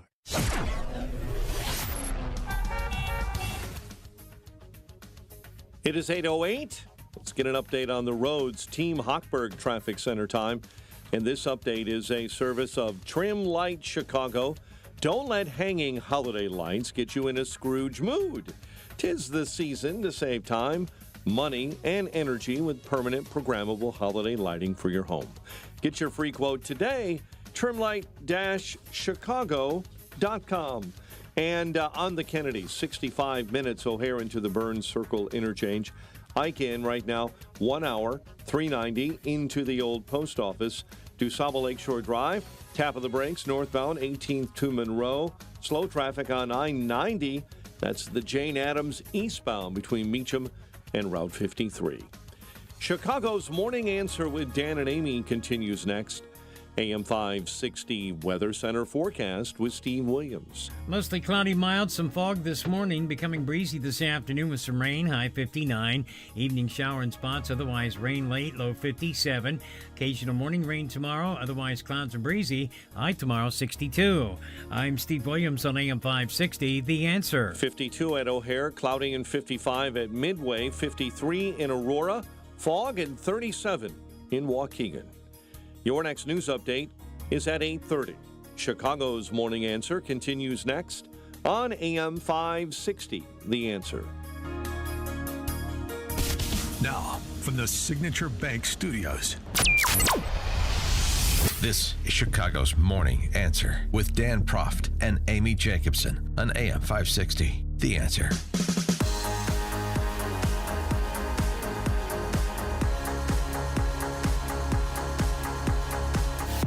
Top of the morning, Dan and Amy. So BLM Brandon honored the Martinez family's wishes and didn't show up for the funeral. Yeah, but it took a fight to get there. I mean, on Friday night, I mean, my God, this is after they begged him. And they asked Governor Pritzker to do the same. Governor Pritzker right away said, I will not be attending. You know, I understand that their wishes. Mayor Johnson,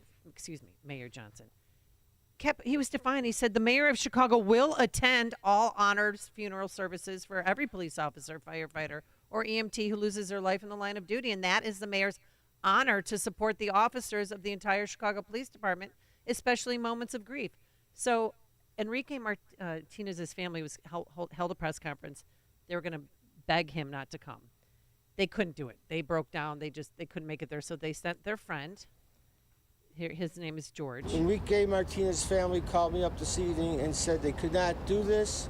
They definitely do not want the mayor at any of the functions for Enrique. Plain and simple, to the point. And Dan, you know who else showed up? Officer Yanez, who was shot, and luckily he lived. French's partner. Yeah, Ella French's partner. Just honor their wishes. I mean, haven't they gone through enough? And Edith Huesca, whose son was murdered while on the job. The mayor, truly wants to honor the fallen officers, change change the policies that put them at risk. Well, that's the one thing he won't do. I mean, that's sick and narcissistic. Oh, I couldn't believe it. For more on this and other matters of public safety and local politics, pleased to be joined by Tyrone Muhammad, who's the founder of Ex-Cons for Community and Social Change. Tyrone, thanks for joining us. Appreciate it. No problem, man. Thanks for having me, Dan and Amy.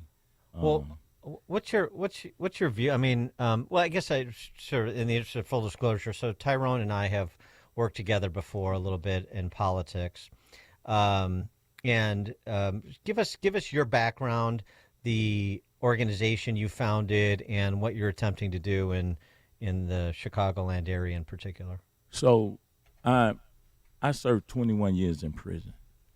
But after watching just the systemic, the in and out, the lack of prison reform and reentry work, I said, we can't no longer depend on politicians and pastors to fix prisons and to fix this reentry and this violence, the product of violence.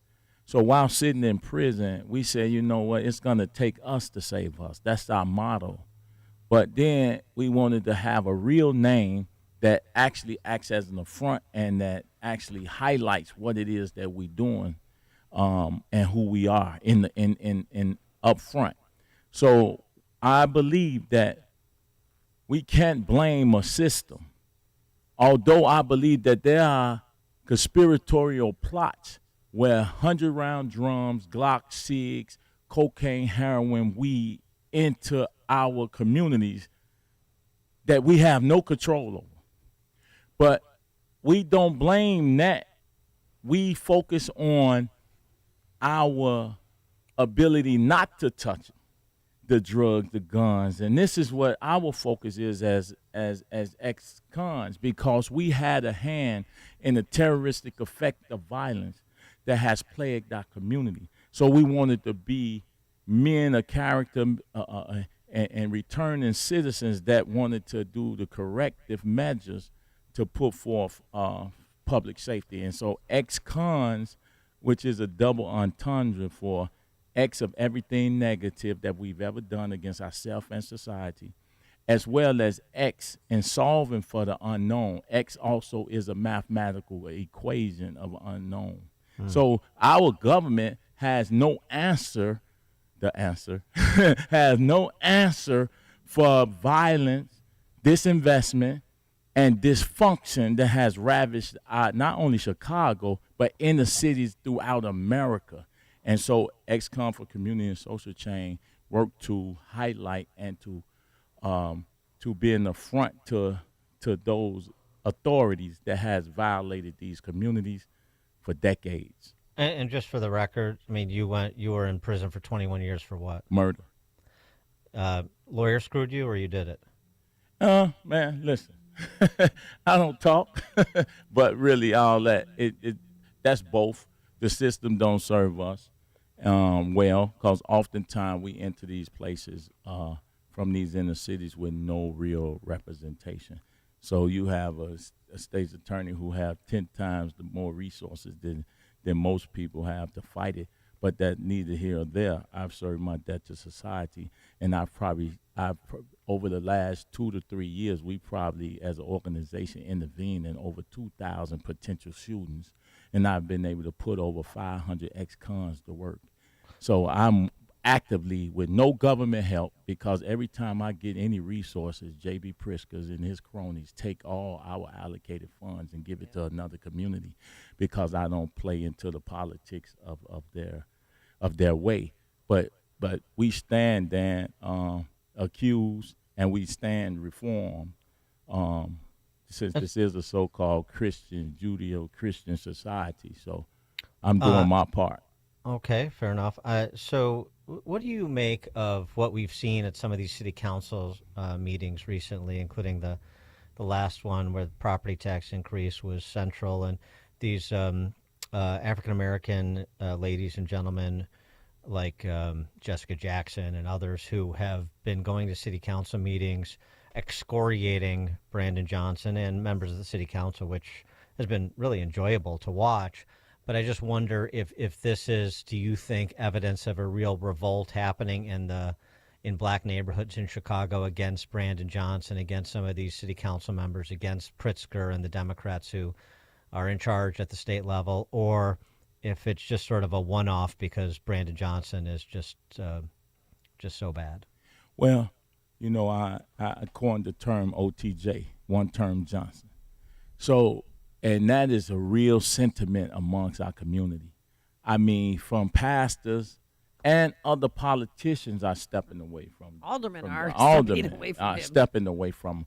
So you got to understand, Jessica Nim and us, all of the activists and George Blake Moores and all the people that has been on the front line to highlight this migrant issue from the very beginning of the 51 million that was first introduced that would go to migrants, but not the communities most affected by gang, drugs, and violence. The unemployment rate of young men, black men, and boys ages 18 to 24 is ridiculous.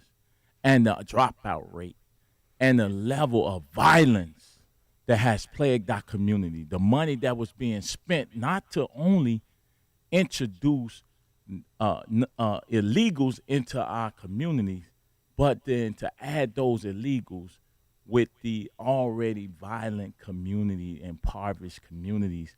It's like disrespectful to us because those very schools, I've asked the government of Chicago to give me those schools so I could do real behavior modification of young men and boys who would kill our citizens. Yet those schools was denied to us so that they could be safe spaces for girls, boys to play. And as a college as a coach, you know how valuable that is for your students to have places to be. And we was denied that. So yes, that is a real sentiment because the very groups and people that's on the ground, our government is not listening to them. And what I hate the most is that in the prime opportunity to truly turn Chicago purple or turn it red, we have no real outside funding or help to help push the narrative of what Jessica and others are saying. So we are doing this thing by grit and grind and passion to say to the world that Chicago is in play. Black people are tired. We're not a monolithic people, and we're not hook, line, and sinker voting blue no matter who, regardless to who you are and how much you punish us for even having a conservative thought about gang, drugs, violence, disinvestment. And black men in general, as you will continue to see, will continue to build our network. You got to understand, Dan, we are the most incarcerated nation in the world. You have 20 million ex-felons in the United States. And you have 80 million just as involved individuals. That means that there's 80 million people who didn't go to prison like Tyrone Muhammad, but they got probation, parole, or they went through some drug counseling, AA or NA program that allowed them not to go to prison if they completed those. So you got an increasing voting block. That's why we started ex-cons for Trump, because the First Step Act, Clinton 94 crime bill ushered us into mass incarceration led by Joe Biden. And then Trump come along, signed the First Step Act that released thousands of returning citizens back to their community so black men could be responsible for their community and the boys and the family members that they violated, right? And so here we are saying Trump does not really highlight that aspect, but a lot of returning citizens owe President Trump a debt of gratitude, and they've been consistent down on the ground, making sure that his word is bond. Obviously, you were happy with the results of the election. Oh, Did you man. think it was going to be that? No. I mean, 312 electoral votes? I didn't. What? He really has a triple mandate. And when I say triple mandate, and I want the conservative, these so-called rhinos and all them to listen. Not only did he get the electoral and the popular vote, he galvanized mass respect and appreciation of black men throughout this country. We are the leaders of our household. Whether we have a house to stay, have a house to live in or not, we come back to these communities that's broken. And ultimately, I think he represents the exact mindset, temperament, and president, the bully pulpit to see to it that we get the necessary resources that we need. And the last thing I would say on that is, Tom Homan, you don't have to worry about the law enforcement. We are your dog, the bounty hunters. We know where the migrants at. We know how to go get them. We have a whole army of men who's willing to put in the work to do that because we didn't ask for illegals to be in our neighborhood. And then we're more than happy to line up with you, Mr. Homan, to remove them. Well, you're talking about the Venezuelan gang. Yeah, TDA. Yeah, where are they in Chicago? Hey, everywhere. Everywhere, because they know the culture, they know the language. They are Spanish-speaking people. And some of the similar symbols, like crowns and different tattoos, they're able to blend in among our Latin King population of brothers and sisters who've been here, who are already, homegrown. So you can't, if you don't understand the terrain, the territory, and the gang culture, it's very hard to navigate that. So what they come with is language, and they come with money, because our government has given them money and cars and tools to violate the citizens. So how is it okay for us to use tax dollars for us to be violated and terrorized by non-citizens? Well, because the cars thing, people didn't understand what I said. What? There are so many vehicles that are not claimed at the city pound. There's one on the south side. It's massive. And they're giving them cars. Yeah, well, they're allowing them to buy them. So money, instead of you penalizing the car dealerships for allowing people to come with no proper documentation to buy a vehicle, vehicles then act as a weapon at that point. So you gotta have you have to be able to track these things. Furthermore, when you look at the guns and the different weaponry that they're learning, I've already told them. I told them months ago. I told New York Post. I told a lot of them, once they learn the landscape and once they learn the terrain of Chicago, you're in trouble, because they have access to things by the government help that the citizens don't even have.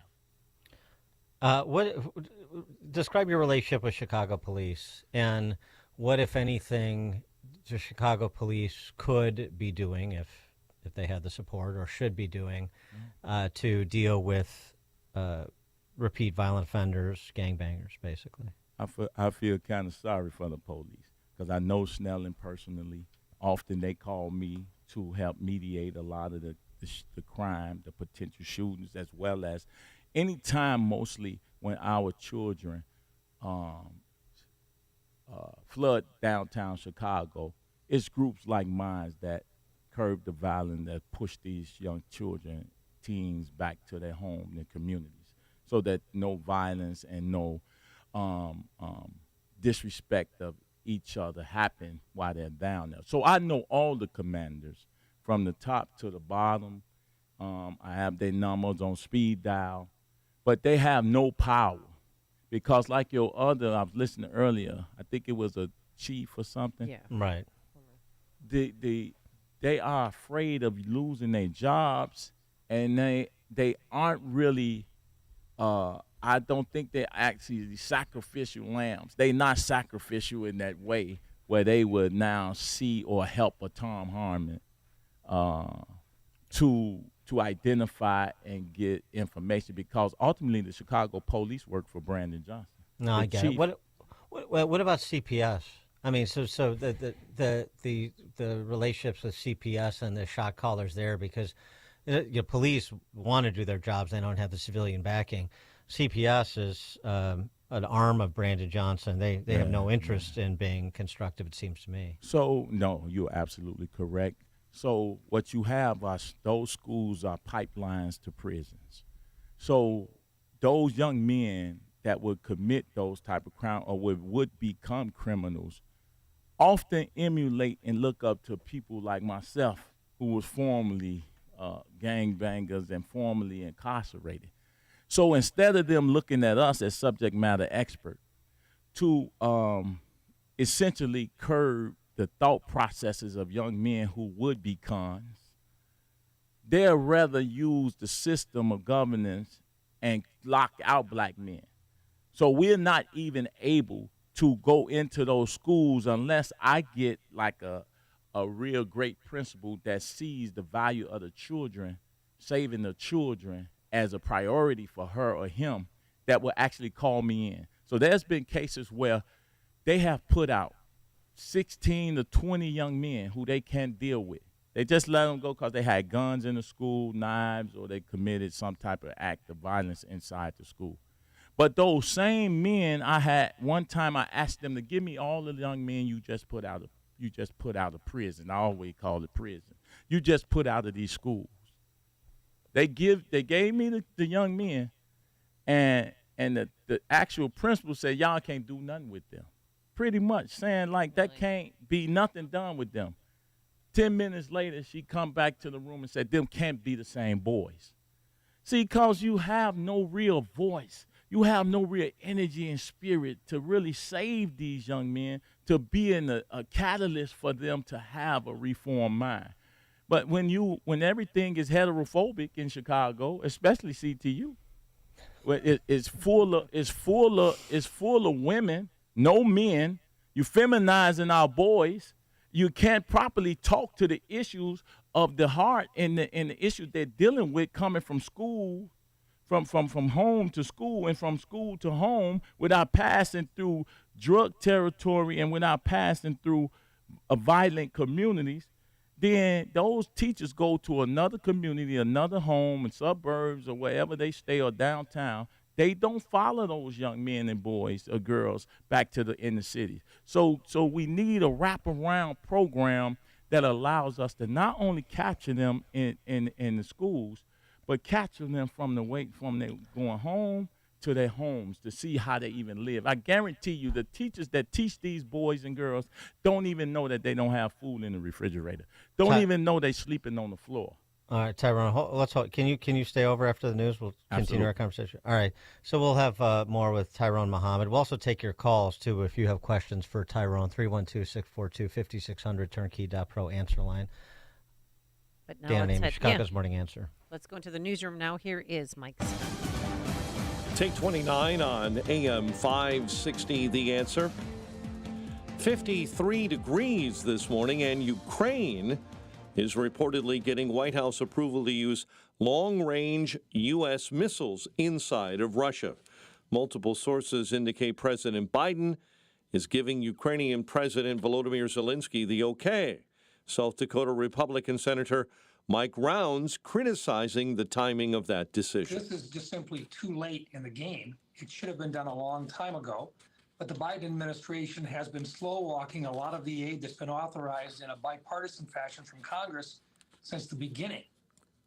Russia has ramped up its defense by deploying thousands of North Korean troops as reinforcements, according to U.S. officials. It comes as Russia continues to ready a large-scale strike on Ukraine's energy infrastructure.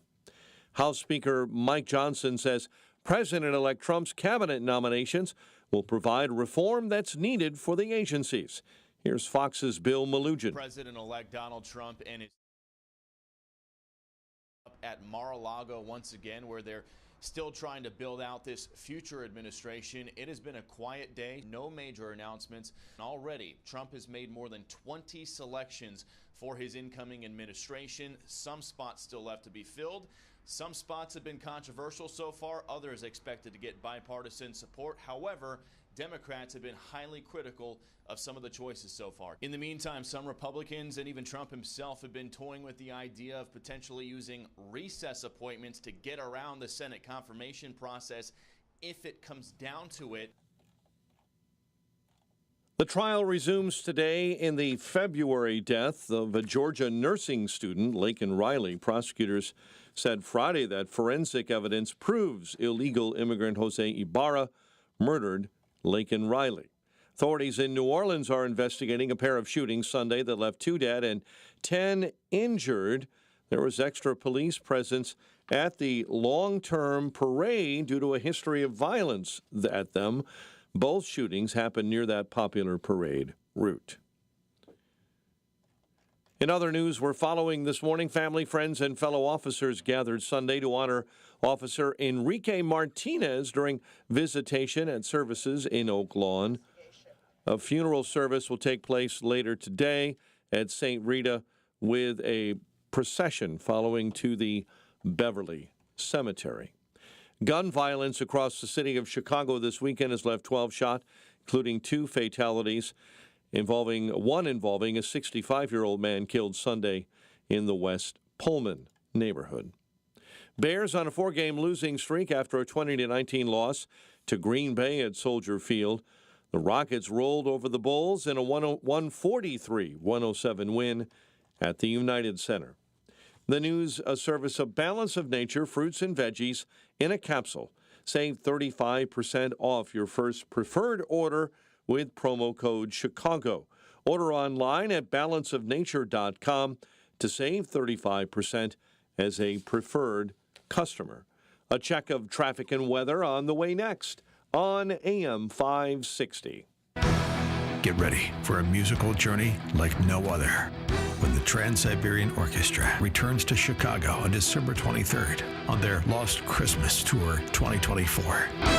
AM 560 is giving away tickets. Enter today at 560theanswer.com/Christmas. Don't miss the Trans-Siberian Orchestra at the All-State Arena. Go to 560theanswer.com/Christmas.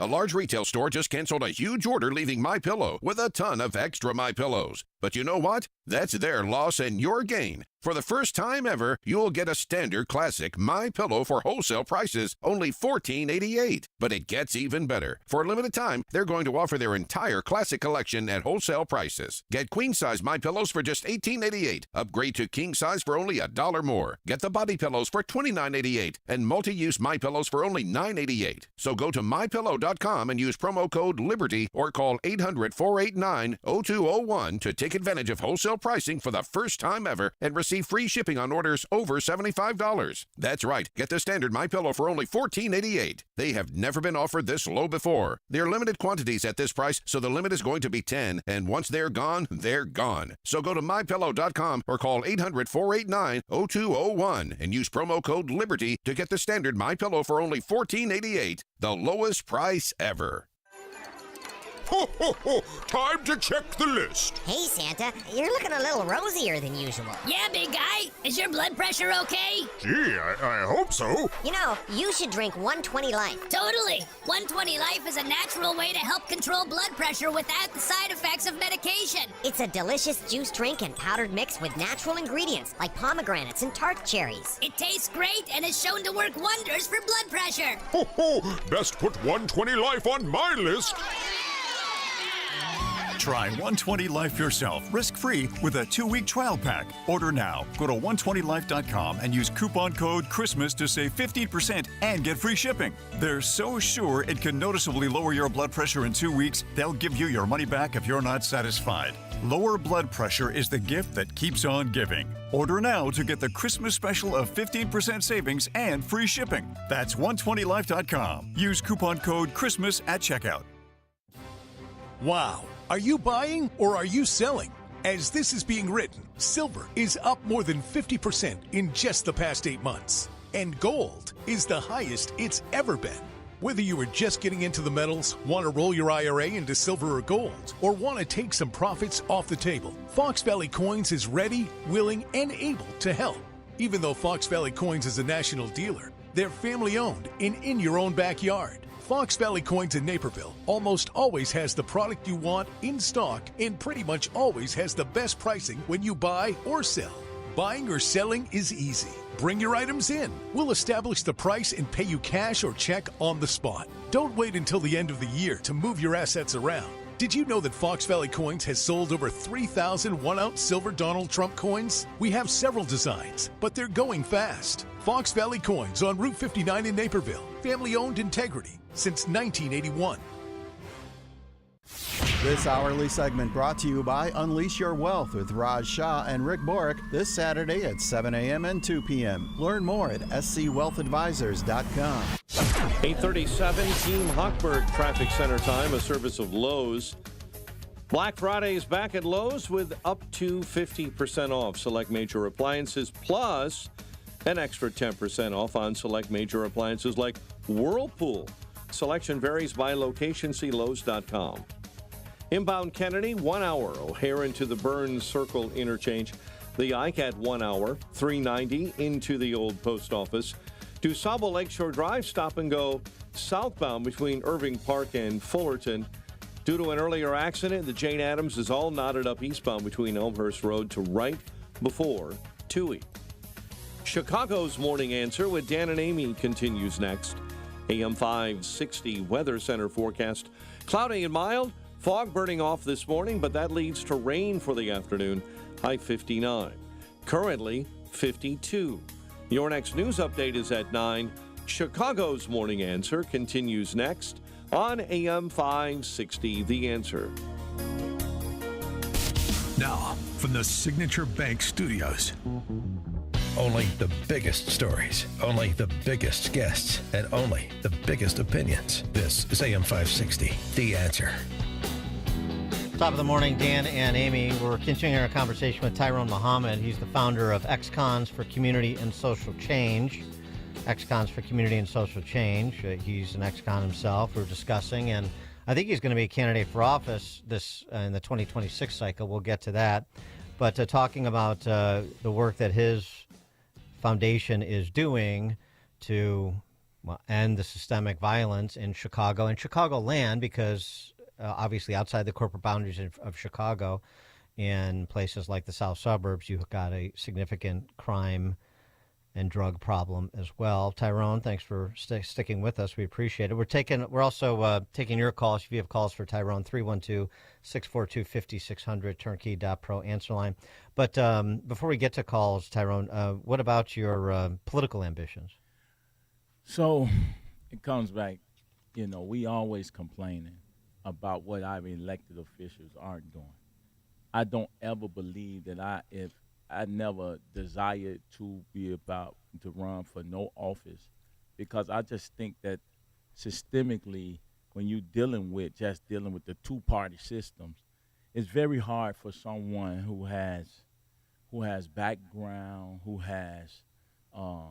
is a real human being to ever win if you don't have money and party support. So my goal then is I'm tired of seeing that the resources that come in our community often goes to groups and social service groups that don't effectively fix the damage that is caused by disinvestment in our communities. So I said that, I know that the Senate in Chicago, I can't run. If you've been incarcerated, you can't run for local office. But I can run for the highest positions in the land. I can run for the United States Senator and the presidency of the United States, but can't run for local aldermen. Well, to me, that's Chicago, a problem. You know how Chicago has the highest of ethical standards. So, Chicago. right, really, yeah, right. Dan, that's what that tells me is that you don't want us controlling zoning and licensing. But, they could continue to be the crooks to give it away to their cronies and campaign contribution type things. But with that being said, I'm running for the United States Senate. I guess Dick Durbin is holding that seat, sir. I'm going to need that seat. I think I could better serve the community, the state of Illinois. And you're going to run. And you're going to run as an independent. And I can. And I was advised to do that by my good friend. Shall I say? Maybe I shouldn't. One of my good friends said it. All I'm going to say, he owned Bull Valley Golf Course. Yeah, I think I know who that is. Well, I think we know who it is. Yeah. Be quiet so about it. he told me to, he say, listen, I'm going to support you and I'm going to be on your committee if you need me to. But he said that because we're not wise enough as conservatives, and they may not nominate you if you ran as a Republican, and because Democrats vote blue no matter who, they may never, even though you're a community person and member, they won't even support you because they caught up in party. And you may be, and you to represent the best candidacy. I mean, you could be the best candidate. So he said, man, you get independent, you get the new voters, you get our Republicans, you get the conservatives, and you get the Democrats. And not nobody is sitting around talking about, oh, he a Republican, he a Democrat. But I understand the logic, and plus we need to create a third party to kind of buffer. We need a second party. A second party. We don't have a second. We don't have a second party. We don't right even now. have a second, huh? So you've ruled out running as a Republican? Well, we'll be doing the press conference soon. I'm gonna have to reach out to Dan. I'm gonna need some of this political advice. So, we're about to. I got. You're not. My advice is going to be run from the state, not for office. Let's take a couple calls. Ron from Sycamore. You're on Chicago's Morning Answer. Oh, hi, Ron. Hi, Dan and Amy. Hi, Tyrone. How you doing, sir? Tyrone, I would love for you to get in touch with me. I have a financial literacy company called Boodle. I've spoken to Dan and Amy about this before. And about 5 years ago, I went to Dunbar Vocational High School, which is the school I graduated from, and I asked if I could do my workshop there. And the assistant principal told me that the students at Dunbar, he didn't feel were smart enough to learn what I teach. Right. And I told him that I'm a student from Dunbar, and I learned this. Wow. So the school system is anti-learning, and it's a sad thing for these black students. So if Tyrone can reach out to me at www.goboodle.com and go to my Contact Us page and send me an email, and I'll get back in touch with you. All right, Ron. Can you repeat that? And Well, no, just Ron, just hold on, and we'll get your contact info and give it to Tyrone. And by the way, Ron, I made a donation to Opportunity House in Sycamore on behalf of your daughter because I was so moved by the story of you teaching her how to vote. She voted for the first time this past election, which is great. So I don't have any of your contact information, so I just made it on behalf of Ron from Sycamore. So just check with them on that. Okay. All right, hold on now. We'll get your contact info. When we'll get your information. I mean, Tyrone, if you want to address that, the kids at Dunbar are not smart enough to learn financial Well, literacy. you know, I graduated from Chicago Vocational High School, and I graduated, my major was aviation power plant. So I love breaking down turbine engines and fixing it. But, you know, being in the streets, when you 16 years old, you making all this illegal money, and we did it like you talking about $50,000, $60,000 a day. You don't have time to be talking about $80,000 a year. Exactly, and you don't have to pay taxes. And don't pay tax. See, nobody teach No one us ever, yeah. economics, what this young man is talking to us about. Even if I even understood economics, when my economics teacher in CVS, and that's a vocational, used to be a vocational school, people that taught the trades, and just like Dunbar and Simeon, those three vocational. So he told me then, because I didn't trust people, I didn't know who to trust when I was 16, 17. He said, there's this company. You got all this money. I'm going to do something for you, young man. It's an IPO. It's called Microsoft. If you give me $10,000, I would invest that for you. I ain't know nothing about stock, bond, mutual fund, CD, money market, Roth IRAs, and all. I learned all that stuff in prison. And he said, give me $10,000. I said, no, man, I'm not giving you $10,000. You mess up and run off with my money, and I'm going to put you in the trunk. Right.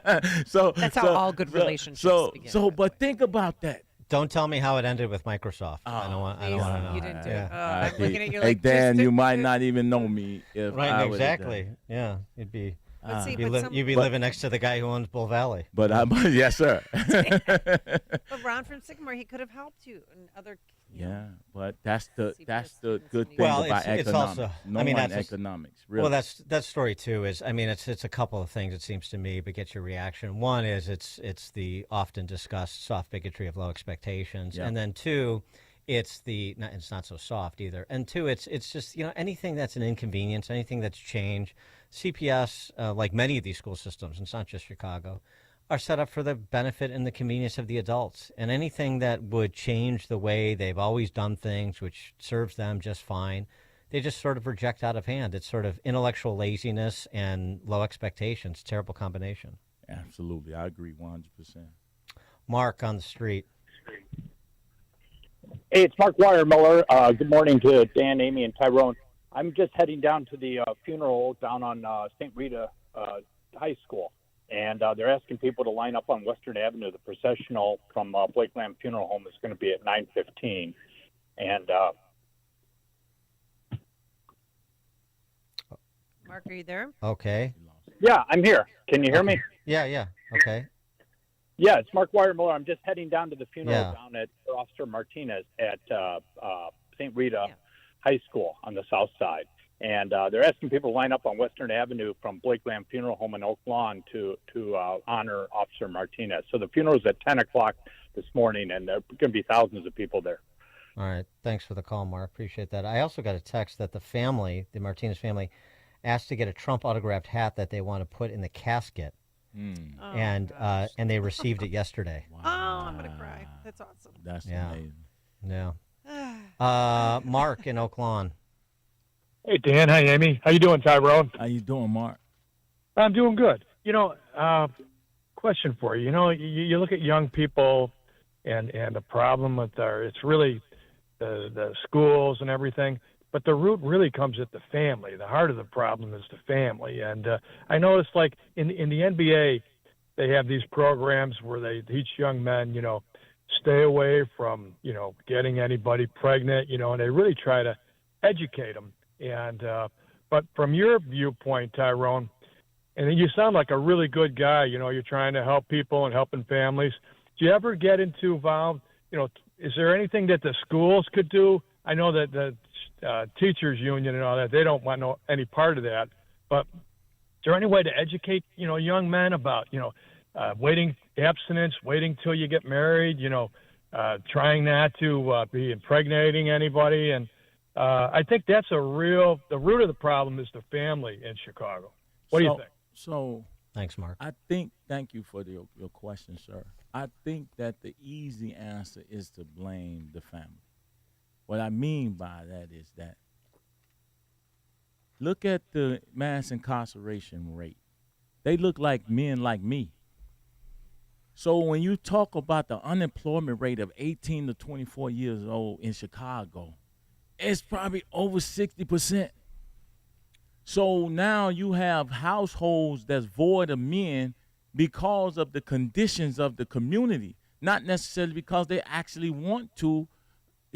Wolves got to eat. Fox got to find food. It's like you can't continue to have mass disinvestment in these communities and expect the families to be together. Furthermore, you talking about a subsidized housing issue where you say in Chicago and mostly Democratic-led cities, where you cannot have a man in the house while taking in government that's not your husband, but that's the baby's father that's taking in government assistance, or you got to get put out. So it's too much government in our households, and it's too much government that has helped violate our families. So go ahead. On the disinvestment piece, I think you were just getting to it because this is a word that's thrown around, and you mentioned it earlier too. It's not that there's not spend, but the spend is to fund bureaucracies that are in the business of dependency. It's not sort of to access entrepreneurial capital or to underwrite something that is otherwise proving up in terms of the results, whether it's a nonprofit or perhaps in certain circumstances, though I'm not a huge fan, private enterprise. I mean, it's all to fund these bureaucracies that provide transfer payments and take their slice of the pie in so doing, so everybody has a job. And it just funnels. The other thing it does, and we've talked about this before too, Bob Woodson has, the Woodson Center, it funnels a unbelievable percentage, like almost 60% of black college graduates, it funnels them into government rather than private enterprise, where they can be force multipliers in terms of creation of economic activity, jobs, and wealth. And these social programs also act as a form of campaign contribution. Absolutely. So you got to tell the truth on all levels. So groups like Tyrone Muhammad, who can actually, there's no at-risk young man that I can touch or intervene with that won't be corrected. Now I'm gonna say it once again. You want to hear it again? There is no there's no young man or boy that's irredeemable, and there's no young man or boy at risk youth that we can't transform and change his mindset and behavior. But because of my views and conservative values, I am not afforded the revenue or opportunities, nor has there been a big donor that came along and said, okay, we're going to use you all as a model. Well, instead, the elected officials work against us to make us fail, even though, lastly, to that gentleman's point, you cannot expect parents that haven't learned how to parent to be parents. Parents need to be taught how to be parents. So there's a lot of disjointed stuff going on and dysfunction in our communities that we make the scapegoat become the parents.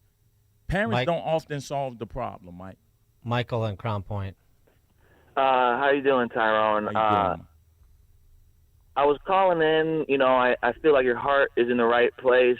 I feel like you're overstating the role of the government as far as, I would say local government, city of Chicago, on how they're affecting people's daily lives. Like, say, for example, the last caller talked about family, and I really do think it is about family. For an example, my mom, we grew up very poor, single mother.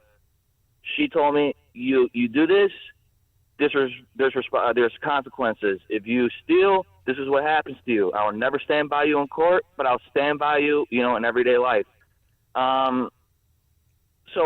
I'm sorry, I'm a little nervous, but what I'm trying to get down to is I feel like it comes down to the family unit and it comes down to mental health. And no one from a government bureaucracy is going to come and save you, no matter who they are, Democrat, Republican, Independent. They're not going to come and save you. So it starts with the family, and it starts with mental health. Thanks for the call, Michael. Go ahead, Tyrone. Yeah, so if you heard me from the beginning, you'll see our motto for ECCSC is going to take us to save us. Also, when you think about family, I'm not thinking about it from a perspective of the what is it? Is it called the traditional family? Yeah. No, I'm talking about the police have the blue. They talk about them being families all the time. And even I heard Holman talk about my gang bigger than your gang. See, we make statements and we make language, right? And we often don't understand that their language says a lot about how we think. So those brothers and sisters, the little gang bangers, the sect, the cliques, the crews, they families too.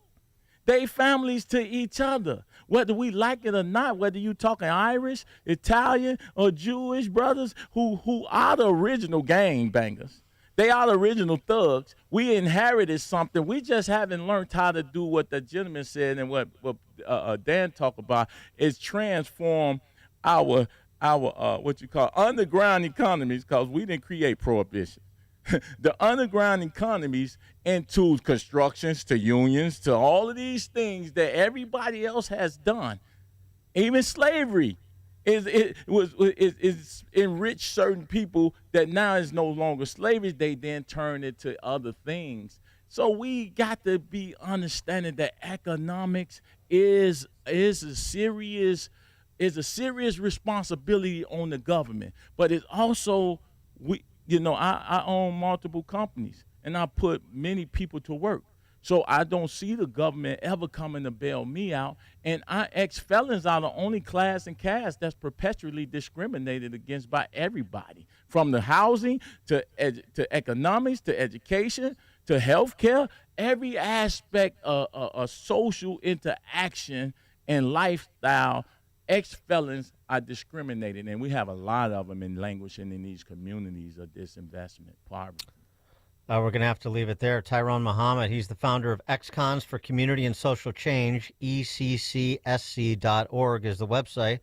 And pay attention, we will too, because apparently he is on the cusp of launching an independent candidacy for the U.S. Senate seat up in 2026.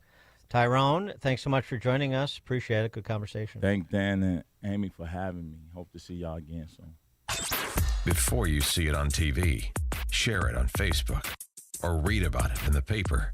Hear it here first. This is Chicago's Morning Answer on AM 560. The Answer. If you own or run a business and you listen to AM 560, you might not realize that the conservative programming that you enjoy is supported by advertisers. Our loyal listeners love to do business with the advertisers they hear every day on AM 560. Now, it probably won't surprise you that there are some businesses who avoid advertising with us because they don't like what we do here. And that's okay, because our audience wants to support businesses that support what we do and think like we think. We would love to have you join the list of successful companies who are already reaching new, like-minded customers. Most AM 560 advertisers have been here for years for one simple reason: they get results. Join our efforts to make a difference in the lives of our listeners who are passionate about supporting our great family of AM 560 advertisers. To learn more, just visit 560theanswer.com/advertise. That's 560theanswer.com/advertise. I don't need to tell you how important a good night's sleep is, but like most people, sometimes you can't fall asleep or you wake up during the night. That's why I want to tell you about Z-Factor. Z-Factor is a 100% drug-free way to help you fall asleep faster, sleep longer, and sleep better. Z-Factor is from the makers of Relief Factor. Now, Z-Factor uses a formula of 4 all-natural ingredients to calm your mind and relax your body so you ease into sleep faster and sleep through the night. Just ask Maureen G. She said, quote, "This product broke a 15-year nightly cycle of lying in bed for hours before falling asleep," unquote. Or Bernard K., who said, "It cut down significantly the amount of times I wake up." Rediscover the joy of a great night's sleep, just like Barbara, who called it the best sleep I ever had. Try Z-Factor from Relief Factor and save 46% on your first order. Just go to ReliefFactor.com to order, ReliefFactor.com, or call 800-4-RELIEF. That's 800-4-RELIEF for Z-Factor. AM 560, The Answer. All right, thank you so much for making us part of your morning, part of your lives. Thanks, of course, to Quinn McCarthy, our executive producer, and daddy-to-be, Justin Kosick, who's our technical producer. He and his wife are pregnant, Dan. Yes, just his wife is pregnant again. Okay. We recognize women are the only ones who can get pregnant. And we'll find out the gender later, so stay tuned. The most annoying aunt in Chicagoland. I'm the fun aunt, okay? Yeah, the font. Yes, that's what I am. Fun Amy. All right, now let's head into the newsroom. Here's Mike Scott. Visitation held for a fallen Chicago police officer. A funeral today. WIND Chicago News Time, 9 o'clock.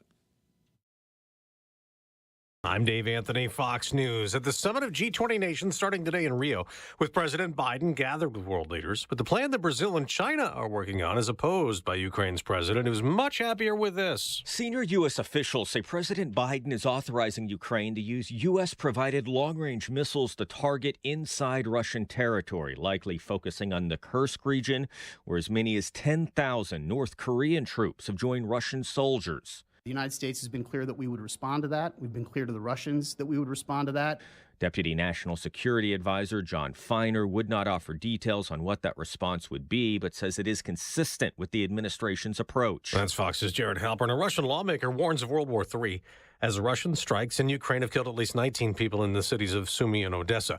President-elect Trump still mulling who he wants to be Treasury Secretary, with as many as 4 people under consideration. He did nominate an FCC Commissioner, Brendan Carr, to be chairman of the Federal Communications Commission. Trump says in a statement, Commissioner Carr is a warrior for free speech and has fought against the regulatory lawfare that has stifled Americans' freedoms. Carr thanked Trump on X last night, saying we must dismantle the censorship cartel and restore free speech rights. rights for everyday Americans. That's Fox's Madeline Rivera. Democrats are critical of several Trump nominees, planning strong opposition at Senate confirmation hearings. Now, Republicans will control the Senate with 53 members, though one unseated Democrat, Senator Bob Casey's not conceding yet. As his margin of defeat under Republican Dave McCormick was tight enough to trigger an automatic recount under state law, which is supported by Pennsylvania's other senator, Democrat John Fetterman. I think they'll never understand why it's controversial to count every vote. Senator-elect and Republican Dave McCormick's campaign suing at least a couple of counties for allowing undated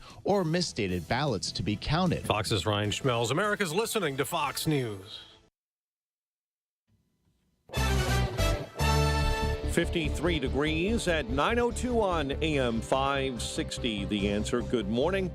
I'm Mike Scott. Family, friends, and fellow officers gathered Sunday to honor Officer Enrique Martinez during visitation in Oak Lawn. Maria Marmoleos with the Gold Star families. That mom will never be able to hug her son again, so remember that.